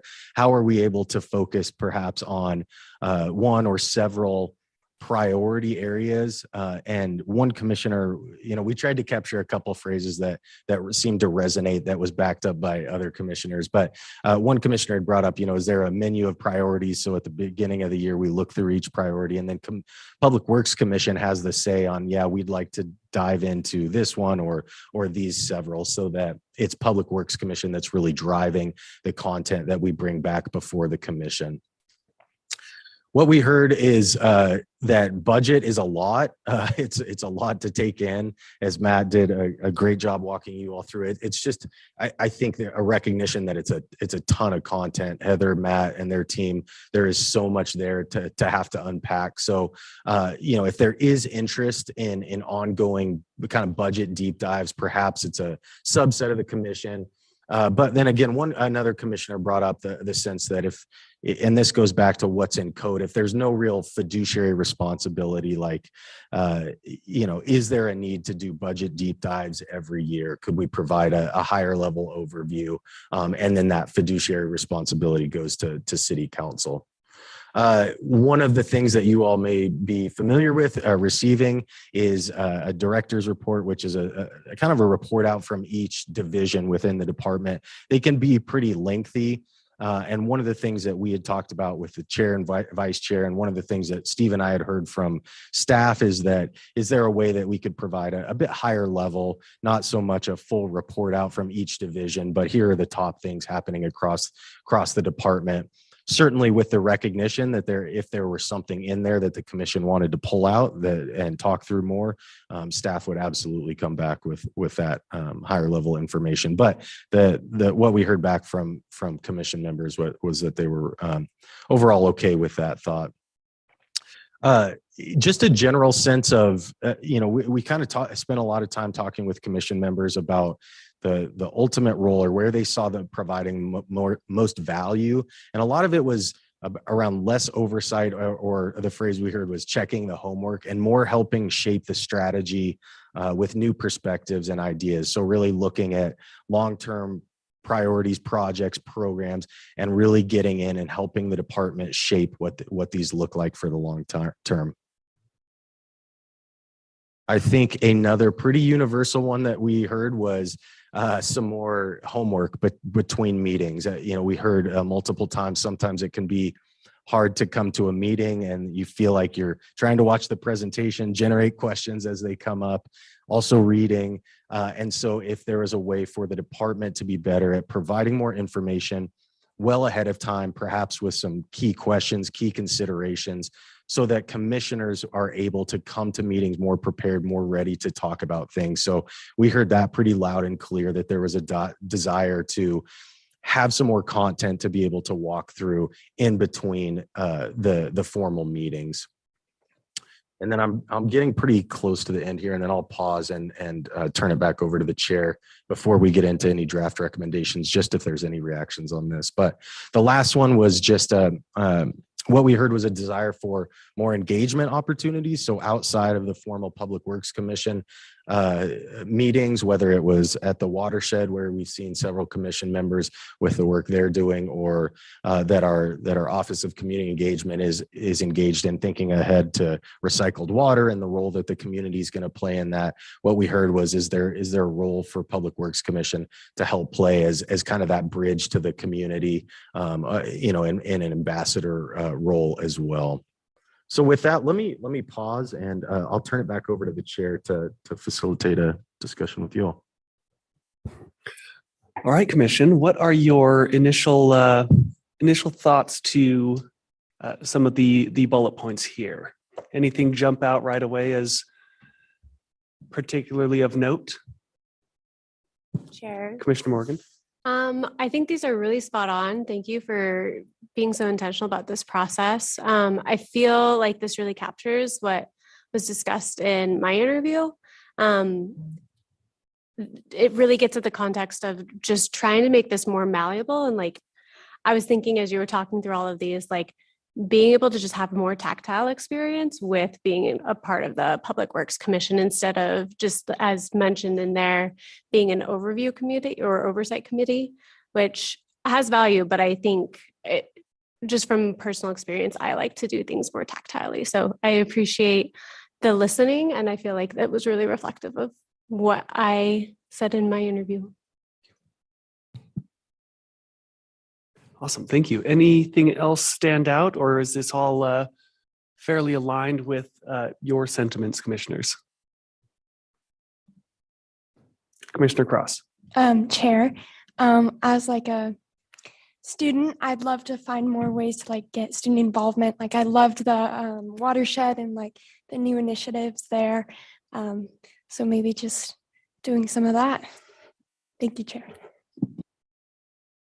Commissioner Werns. Yeah, I share the views Commissioner Morgan put forth too. I mean, I think you did a great job of capturing, and as a new commissioner, you know, I had times in my first meeting or so where I was like, I'm not exactly sure what we're doing here. And part of that was the need for a little bit of foundational material. And I think it's in there, but it's the idea that some kind of orientation material.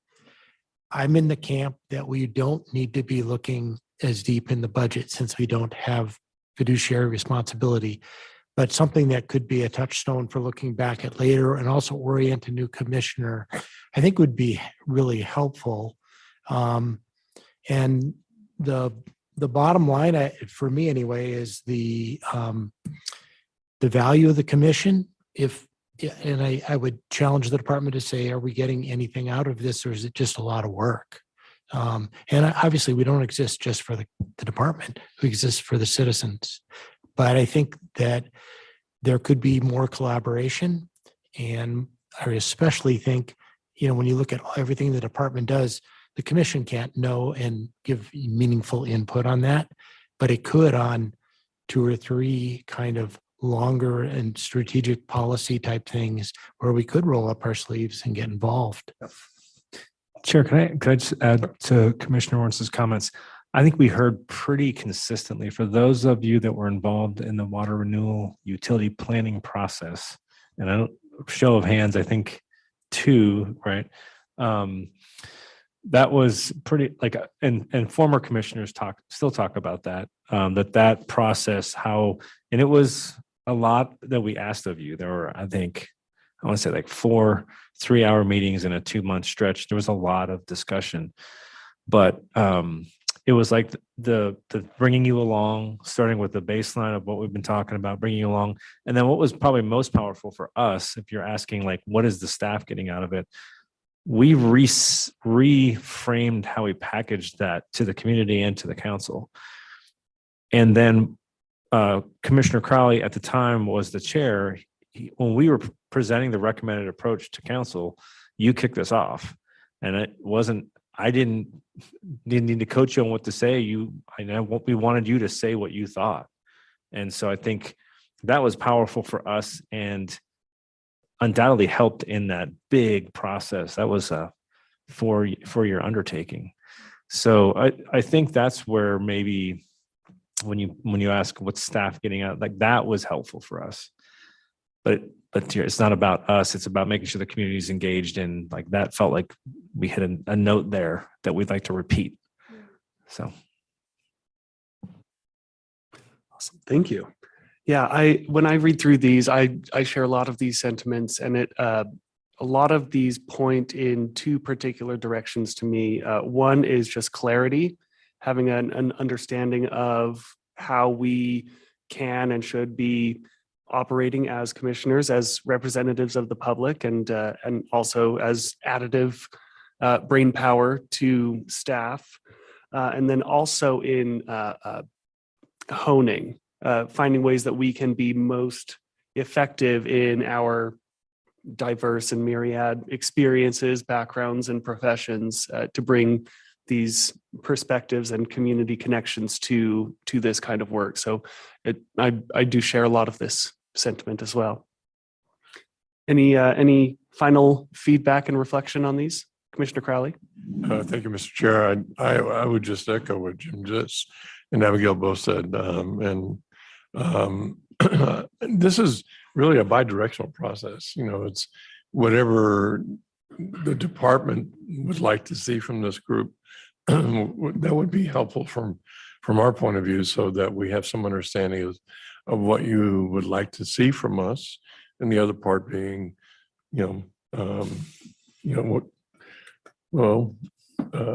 here's what we think the department should be thinking about or considering as you go about your business, because your business is critical to this city.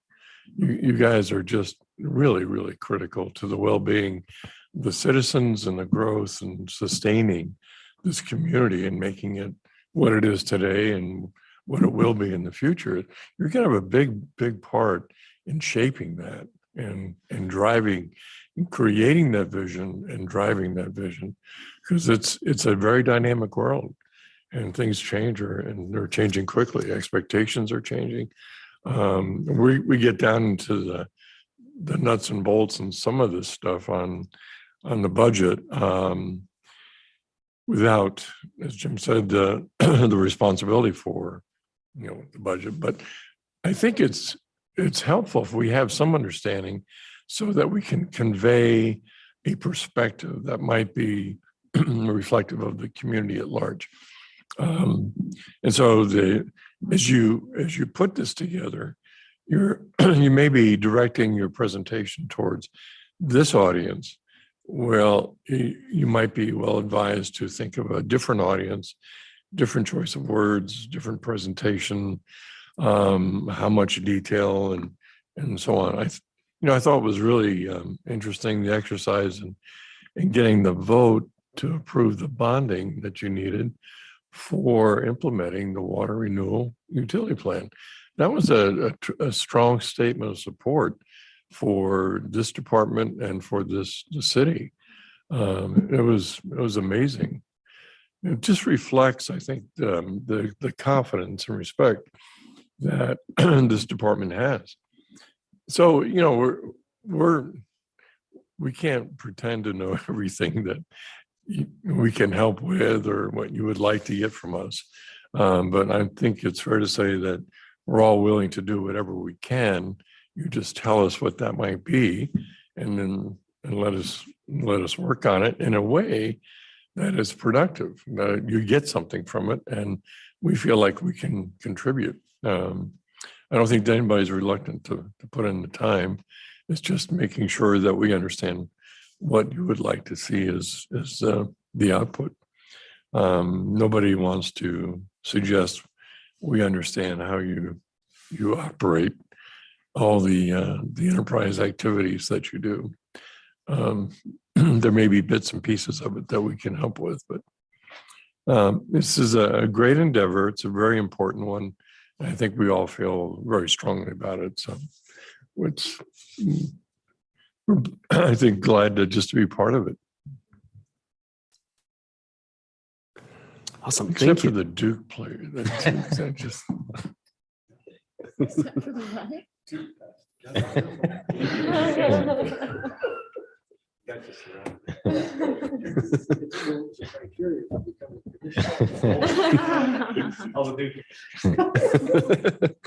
We're grandfathered in. I think now I'll turn it back to staff for the next part of this. Yeah, Chair, Commissioners, really appreciate the comments and the conversation. If I could just build on Commissioner Crowley, really appreciate those sentiments. And I think it is a two-way conversation, and it was really a recognition that there is so much value at this table today from experience, from background, from professions, that it was how do we, and then On the other side, the department wrestling, as you mentioned, with some critical work, issues, challenges that we're trying to work through. So how do we set up the process, the role, so that we can fully leverage commissioners in a way that starts to, so that staff are able to bring things forward in a meaningful way, so that you all are getting a lot of value out of the experience, but also from the staff and the department side, we're able to leverage you all in the experience and perspectives that you bring to help us achieve a lot of those ambitious goals that we're setting out to achieve. With that, I will jump down so based on what we heard, essentially this first page reflected back in the conversation we all had. We took an initial cut at what some draft recommendations might look like. And please note, these are very draft, and the hope is that this evening, and again, I'll turn it back over to the chair to facilitate a conversation, but that we can get some reaction tonight to these initial recommendations, refine, and then based on wherever the commission decides to land, then we can start to talk through what next steps might look like, some timing and some other components. So with that set up front, again, using what you all told staff, what we heard from our own staff, what we heard from others across the city, we really tried to embody everything that we heard in the recommendations, the draft recommendations that we worked with the chair and vice chair to put together. So as someone just mentioned, clarifying the role, I think chair mentioned that was pretty apparent, that from both the staff side, but also the commission side,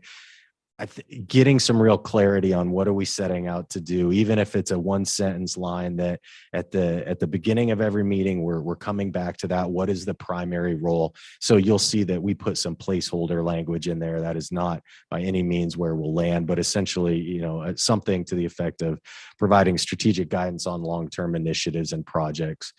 But then I think also importantly, what we heard throughout our listening interviews, and then what was also touched on by some commissioners here, is that there are some things that are certainly written in code that's a legal requirement. Connection fee appeals, those won't go away. And I think as we talked to Heather, her team, Matt, and then as we just heard from Commissioner Crowley, there is still an important role for commission to play, whether it's reviewing fee rate information ahead of the city council. And we don't see that going away. Maybe just modifying it a bit, condensing it a bit, and also, as Commissioner Wernz mentioned, providing some context ahead of time, some baseline information. So we view those as continuing to be important, not going away, just tweaking it a bit. And then lastly, reflective of what we heard from commission members, just the ability to act as community connectors to the department work. So the work that the department is doing, how do we act as conduits out to the community, to the audiences that you all are involved in and connected with as well. So on the note of orientation, I believe that Commissioner Wernz picked up on this, and this was definitely a theme that we heard as well, whether it was getting to know commission members better or getting that baseline for information on the department. We put together, this is very draft, but what a mock orientation might look like. So in this example, you'll see day one of an orientation. The first part, potentially wouldn't be any staff. It would just be the commission members getting together, getting to know you all, facilitated discussions, icebreakers, you all's experience, just so you have that time to bond as a commission.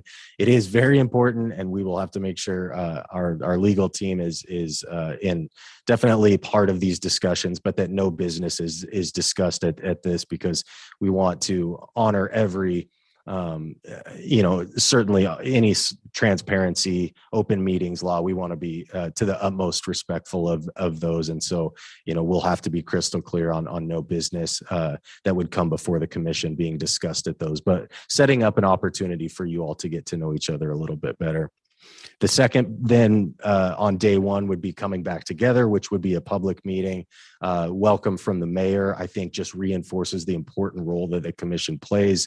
And then is where we really spend a fair amount of time just giving an overview of what Public Works does, what a water renewal system is, what is trash collection, recycling, how does that work? Just going to the very basic level of what a Public Works department does, which I think is pretty easy to gloss over because as you all mentioned, there's just so much content that it's like we just jump into a lot of the details. So I think just getting in some ways back to the very high level, the very basics of what the department does, what are the critical services that we provide and why it matters.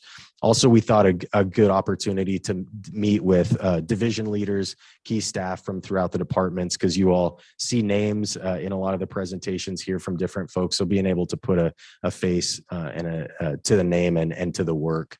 And then we thought this might also be an opportunity that we could present on the priorities, and perhaps commission says, okay, for this coming year, we'd like to select these 2, these 3, this one.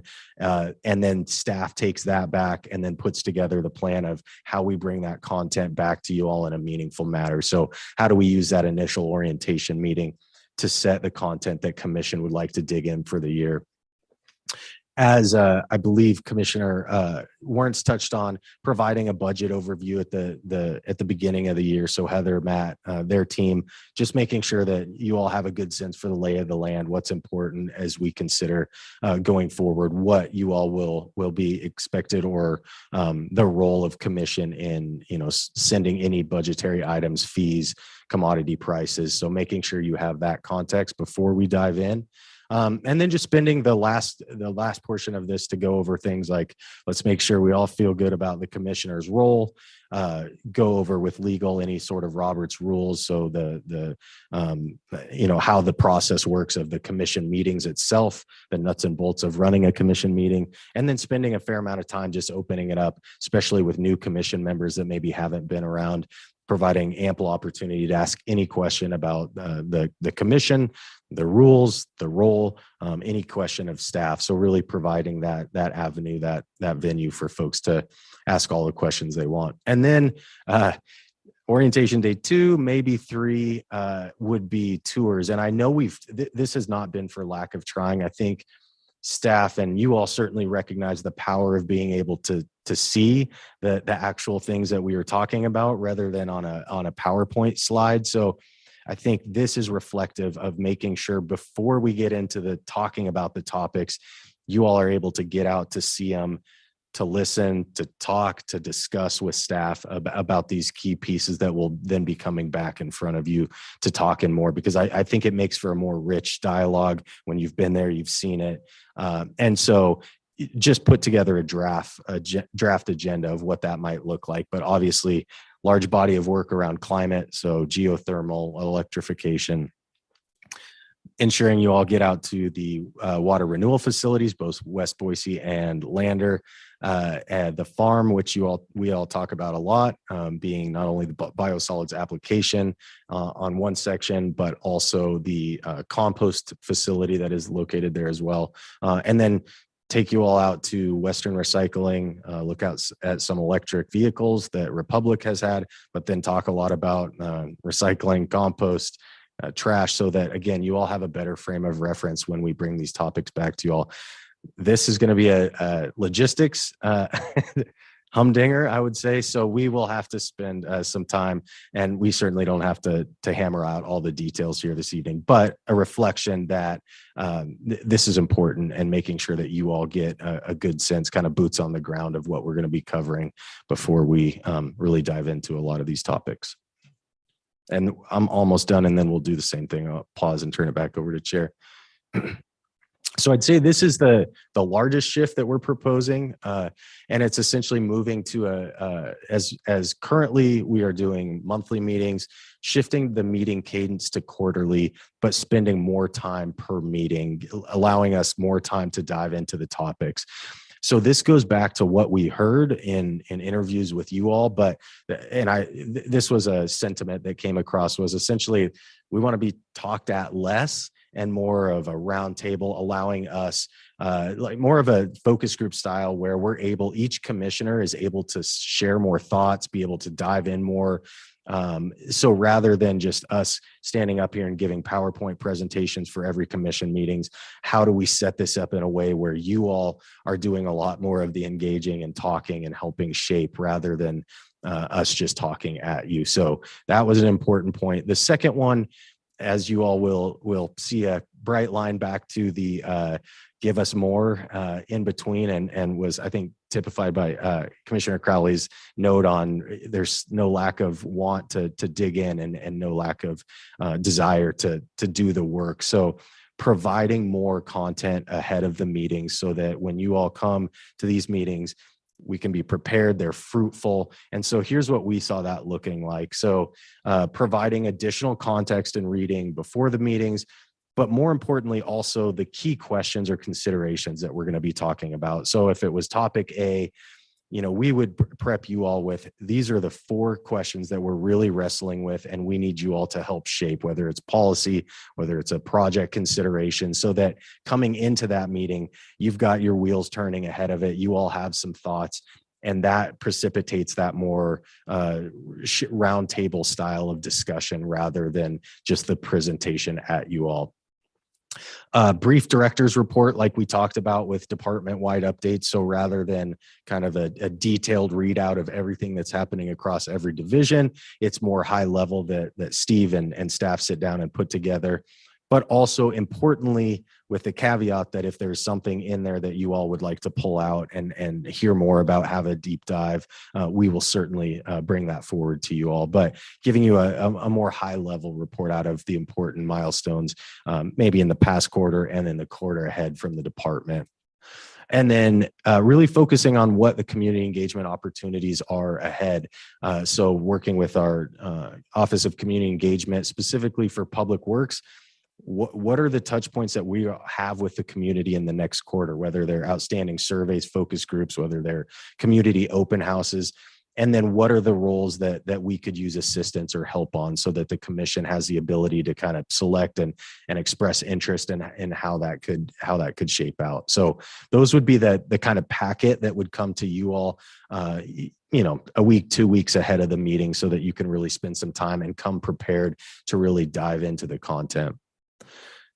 There are currently work sessions that are also on the calendar, and there's really no, I guess, like shift here. Rather, we would just absorb those meetings into this new cadence. So those work sessions were on the calendar to essentially accomplish this same thing, provide an opportunity to do deep dives. So with this new setup, this new cadence, that's what we would do. So it would take off another kind of set of meetings that was, some we would have, some we would cancel. So just streamlining that process. And then budgets and rates would still be recommended for approval by City Council, but would be condensed. So you all would still have that role as Matt walked you all through here. We feel that there's value, and we heard from the commission that there's still value, but we just look at how we would condense that packet for you all. So it was a lot of me talking. Let me turn it back over to the chair. Awesome. Thank you for running through those initial recommendations. And commissioners, what are your initial questions, comments, concerns, threats about some of these recommendations? Commissioner Crowley. Mr. Chair, I like the outline that Collins presented. I think it's very appealing, and I think it should be very helpful for everybody, for us as well as the department. Excellent. Other thoughts, Commissioner Wertz? Yeah, I share that view as well. Think it's really thoughtful. I also think it's fairly ambitious, some parts of it. Like it just strikes me that there's a lot of staffing and effort that goes into the orientation, especially that day 2. I guess I can envision that, and might encourage that.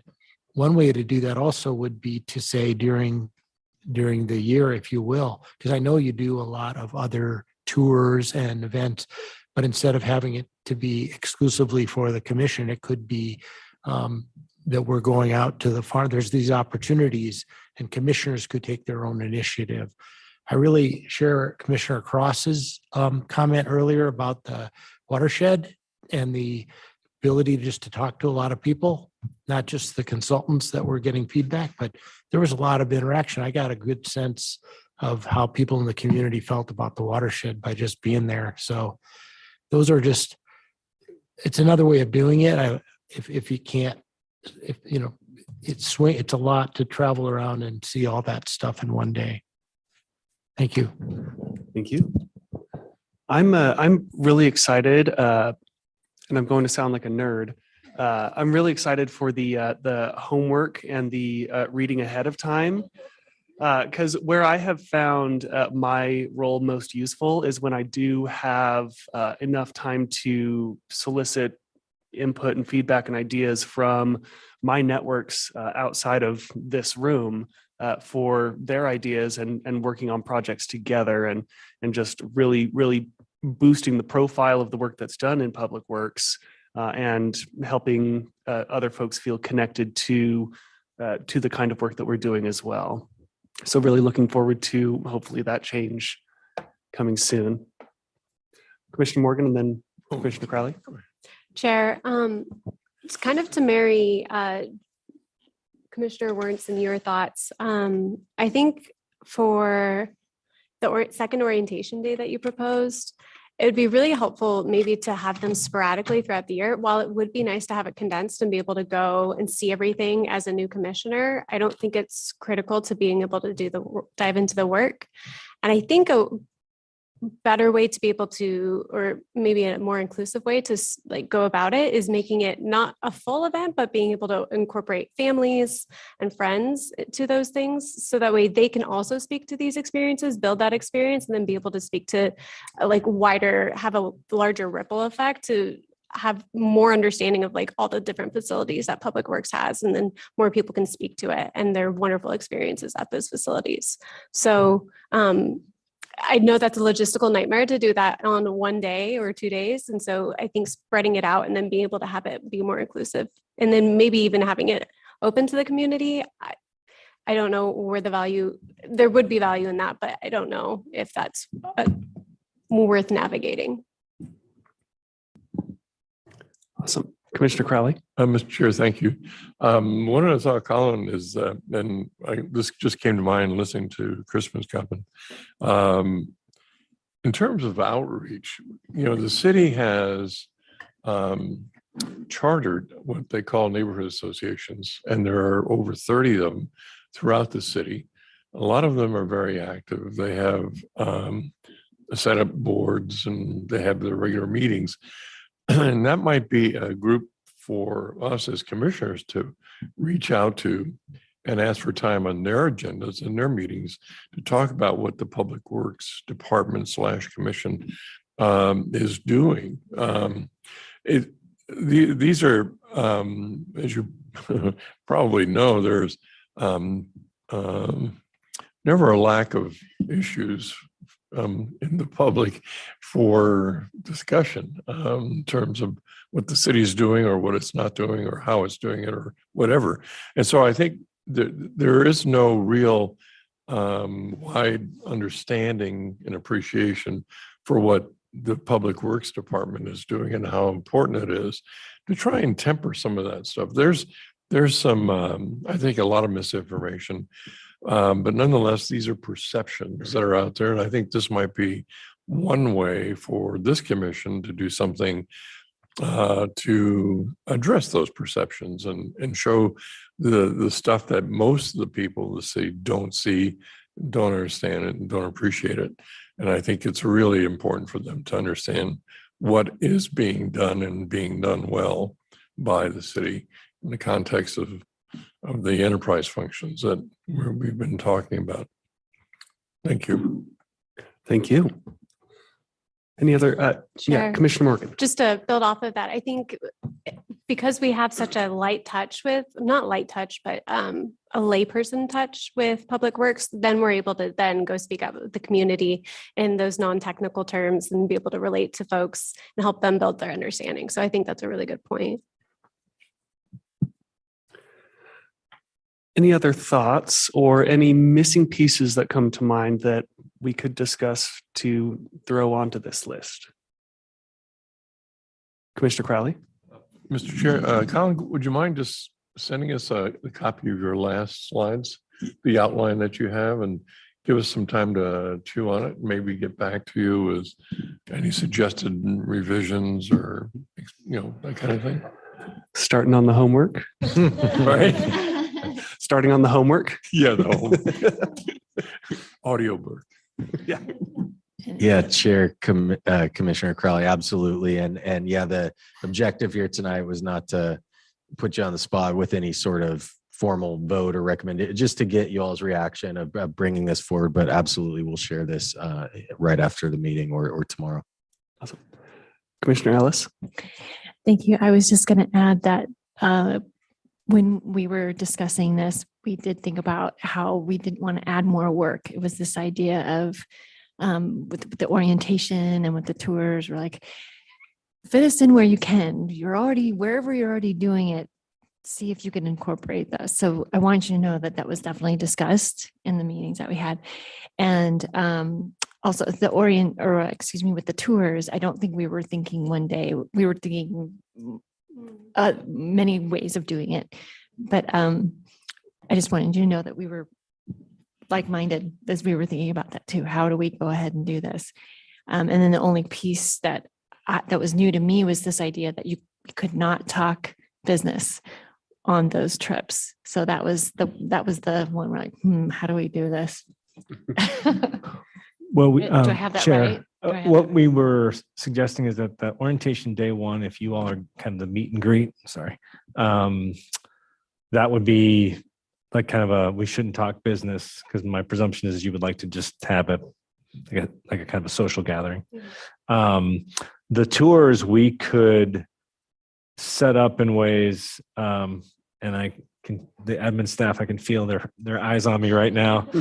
We could set this up, and we've done this. Let me just take a step back. In the past, we have had commission meetings on location, right? So we went to the farm. There's a nice conference room at the farm, new admin building. We've had a commission meeting there. The logistical challenge is how we're executing the meetings now to be efficient is we're recording these. We'd have to just figure out how do we make sure that the public process is true to what we want it to be while doing it remotely. We got to figure that out, but we might have it so that we could talk business and then have a tour as well of the facilities while we had the commission meeting. We've done that in the past, so.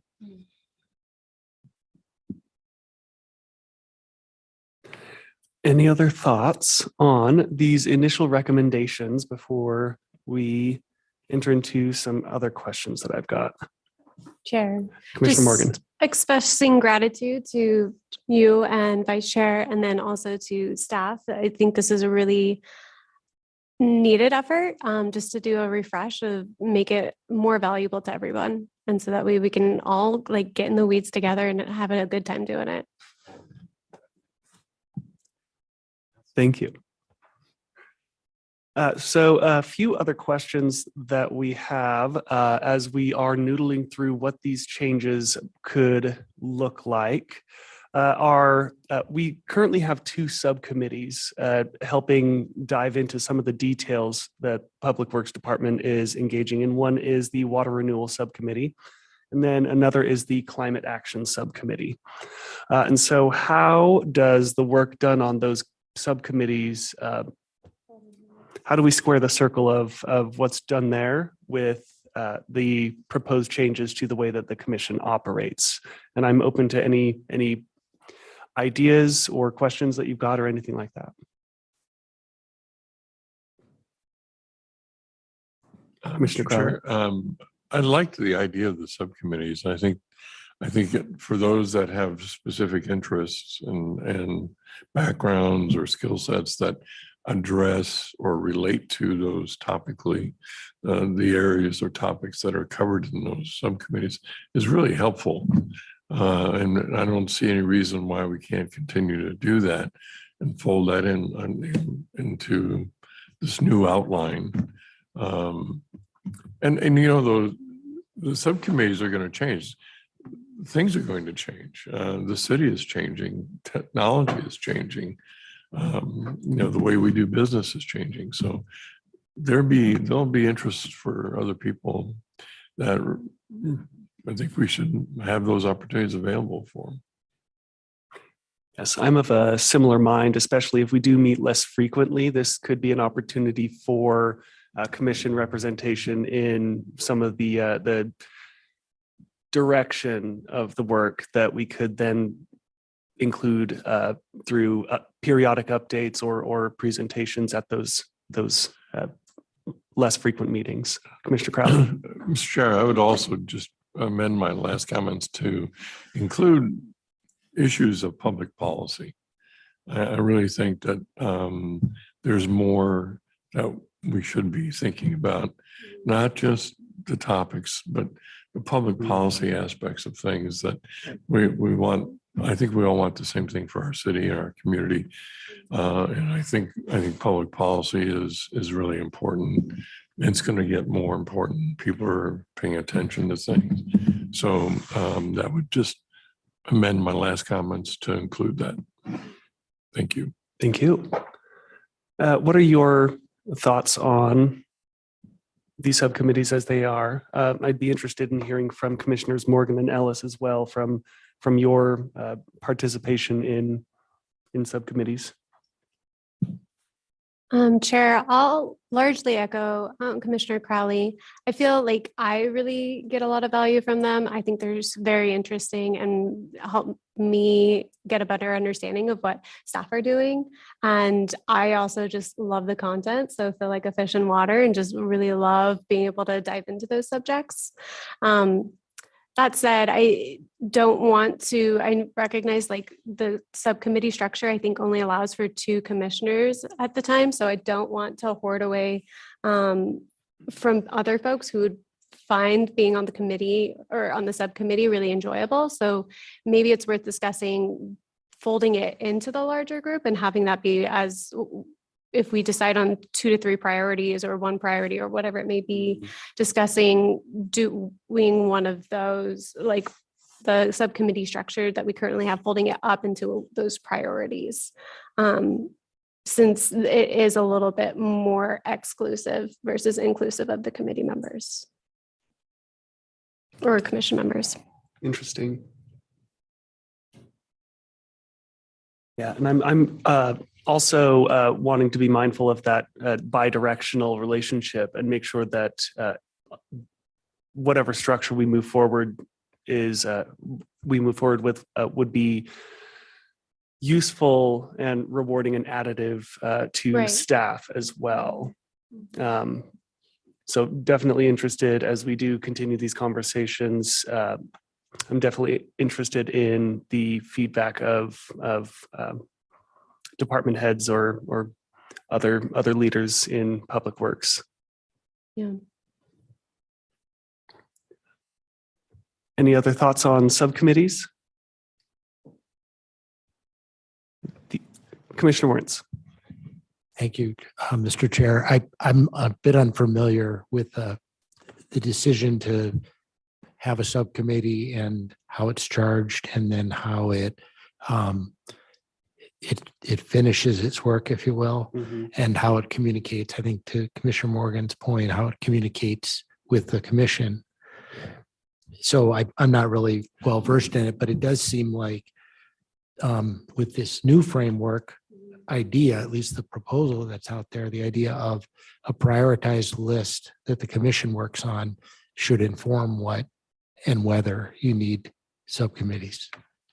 Yes, and apologies to Commissioners Warrens and Cross. I forgot to fill you in on the subcommittees that we have. So we have 2 big projects, 2 big fields of work, one climate action and the other water renewal, that a few of us periodically check in with relevant staff to dive into some details and help with some strategic direction in those fields. I know that our thinking on the water renewal subcommittee has, at least from my perspective, been really rewarding to learn more about the big projects and dive into some of our strategy, our relationship with our other partners, and learn more about some of the financials, et cetera. Yes. Sure. I was just going to add, so for example, at one of our most recent water renewal subcommittee meetings, we did discuss policy related to the recycled water program, draft policies around highest and best use of the water, and then we're moving on into a good neighbor policy. So to Commissioner Crowley's point on wanting to talk about policy implications of a recycled water program. We're trying to frame those better. We have drafts of them. And once we get those finalized, we'd come to the larger commission with those. But it was almost like with the subcommittee committees, our intention was to kind of just test, like, tell us what you think. Are we way off the mark on this? Did we miss anything or any feedback? And we got really good feedback in that first discussion of the highest and best use policy. So Yeah. just an example. Yeah, it's almost like we're doing some of the legwork so that we all don't have to jump in there and do that. And then those discussions are also included in minutes with our agenda, I believe, and can be sent out separately for further detail. Yeah, Commissioner Martz. Yeah, Mr. Chair, thank you a lot for the additional context. I had heard about the subcommittees, but it's just part of me being on the learning curve. So I really appreciate it. And what I also am glad to hear in these comments is that it's been a really productive venture to have subcommittees. I've been involved in other committees and other subcommittee kind of contexts where they're kind of an albatross, or can be, to an organization, or it just depends on the resources. It's really good to hear that it has a solid foundation and utility, not just to the commission, but also to the department. Yes, and hopefully to the public as we cut down on unnecessary meetings and lengthy discussions, dive into some more detail and get some better outcomes to move forward with. Right, any other thoughts? All right, the last question that I have is if this all generally looks good, maybe some sanding around some rough edges to iron out some of the details. When would we hope to implement some of these recommendations? What are any ideas that you have for timeline and potential orientation? Chair, I Commissioner have a Morgan. clarifying question. I know that we have to go through the budgeting process since we already saw it out, and that concludes in May. And then are there any other processes that we're currently, or is May the kind of end month? Chair, Commissioner, May will wrap up the budget process. And then after that, we're kind of, we could, if you wanted to, make that transition starting in May. Okay. I think, does that sound good? That's right. Yep. Correct. I guess I have another clarifying question then from that chair. Would it be an extensive lift to then start transitioning into this, because there would be a lot more preparatory materials, like just a little bit more thought and intention to like ask those clarifying questions ahead of time so we are oriented in the correct way?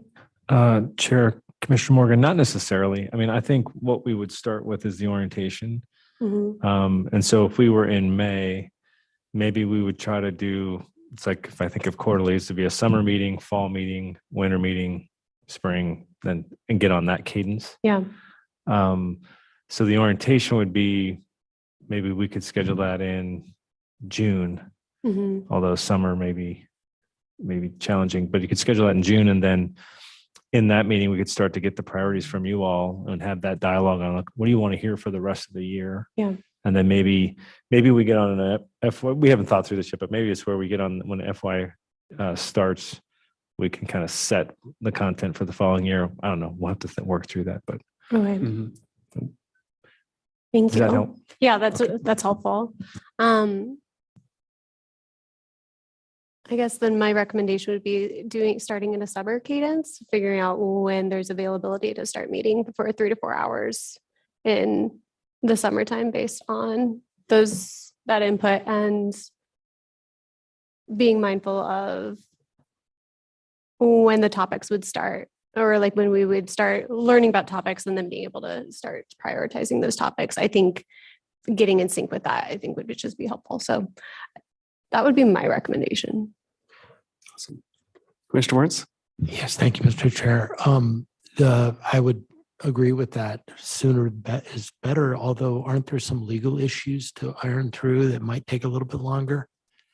I mean, that's the only concern I would have, is that has to be pretty bulletproof on how we operate in these ways. Chair, Commissioner Warrens, it's a good question. I don't think we're proposing changing any of the bylaws. or what's in the ordinance. But maybe Ed, please keep me on the straight and narrow here. Yeah, yeah, we would need to change the bylaws. There would need to be an amendment to the bylaws. And that can be done by a majority vote of the commission. So that could happen next May. And then we've been looking at this and making sure that it fits within open meeting law guidelines. And we would be able, so it's not that we haven't been looking at this. There's a, maybe we give it a final pass and sand down a little bit. Potentially the tours might need to be noticed but so we've been looking at it. So I think we could move on it pretty quick. So I'm wondering, Chair, if maybe we come back. So we have the budget wrap up in May. Maybe at that meeting, we'll come back. We'll send this information out. Maybe we'll work with legal to say, okay, given this information, it seems like the commission is relatively comfortable with what's being proposed. We'll have some tweaks. Maybe we draft the updated bylaws so that we could talk through it in May. And if we don't have it done, we don't have it done. That's fine. And then we can work on it through June. But if we can get it done in May, then we can start on the new process. Does that sound fair? Yeah, that sounds like a pretty good timeline for me. Okay. That gives us this month to digest these recommendations and this feedback and send along any other thoughts to staff for the construction of potential new or potential updates to the bylaws and logistical recombobulation. That's a technical word, right? Sounds good. Any other thoughts, commissioners? Commissioner Crowley? Thank you, Mr. Chair. This is just a somewhat rhetorical question, but is there anything that the Public Works Department is doing that connects it to this whole discussion on the zoning rewrite? Chair, Commissioner Crowley, yes. There are a couple of topics in the modern zoning code that's being proposed. One, for example, is we have in the modern zoning code a requirement for an assured water supply. So that if there's a criteria on what kind of projects would have to demonstrate an assured water supply, meaning it can't just be a paper right, it needs to be wet water. And how would you, we have thoughts on how that happens.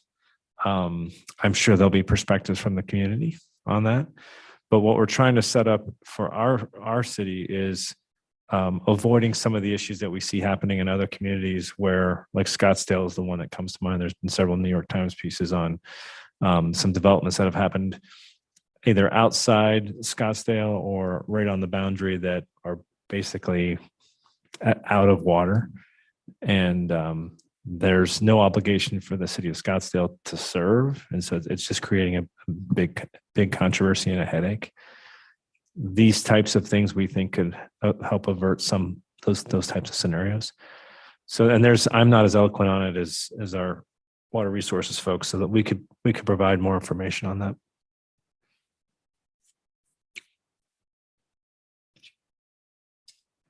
All right. Any other thoughts from the commission? All right. Seeing none, I look forward to our continued feedback throughout this month and our discussion at our May meeting. And I'd just like to applaud staff for all the vision and work that's gone into like thinking differently about how we can utilize this asset in our community and in this work. I think that it's pretty visionary and it really could set a tone for the rest of the city to continue to innovate and find ways to better serve everyone. Great. And Chair, I just had two quick things I wanted to go over before. I know we're running over, but I just want to provide the commission an update. The Micron pilot, we received the equipment in March. We're really excited about the process. We have, it's going to be some of the most advanced wastewater treatment technology in the world that we're going to be testing out at that site. And Micron's been a great partner. We're going to divert some of their existing flows to run different setups of the technology, different sequences of technology. We're partnering with the University of Idaho on, they're going to be testing the brine that we pull off to see what's in the brine. We're going to be looking at things like PFAS, emerging constituents is a big part of the pilot. It'll help with the design process. We're going to train operators on the pilot. So we'd like to get you out there at some point, going back to the tours. Or just let you know that tours will be available, and maybe that could be just something that you all seek out. But we're really excited. Like it's going to be really neat. And then the reason I was late, and I apologize for that. I was presenting at the Arts Commission on the Public Works Arts Master Plan, and we're about to launch on that. The Arts Department is hiring the Public Works Arts Coordinator, and we really want to start implementing that. So that would be an interesting topic. Thinking of, what was it that we want to prioritize? What are the types of projects that you all would be interested in providing feedback? That would be a really interesting, because I typed up several topics that we'd like to propose back to you all. We're going to be that the percent for art ordinance that we have is the 1.4%. Considering our capital budget, that's going to be a significant investment. And while the watershed is a wonderful facility, we're really proud of it and the public art that's there.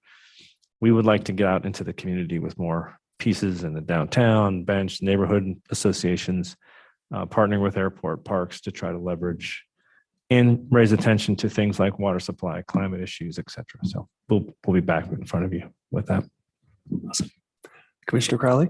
Mr. Chair, Steve, regarding the arts, it sounds like that might be an area for another subcommittee from this group, because we have some people on this commission that are very much into the arts. Yeah. Chair Commissioner Crowley, that absolutely was something we kicked around. That would be we talked about that being our third subcommittee. So you're already on it.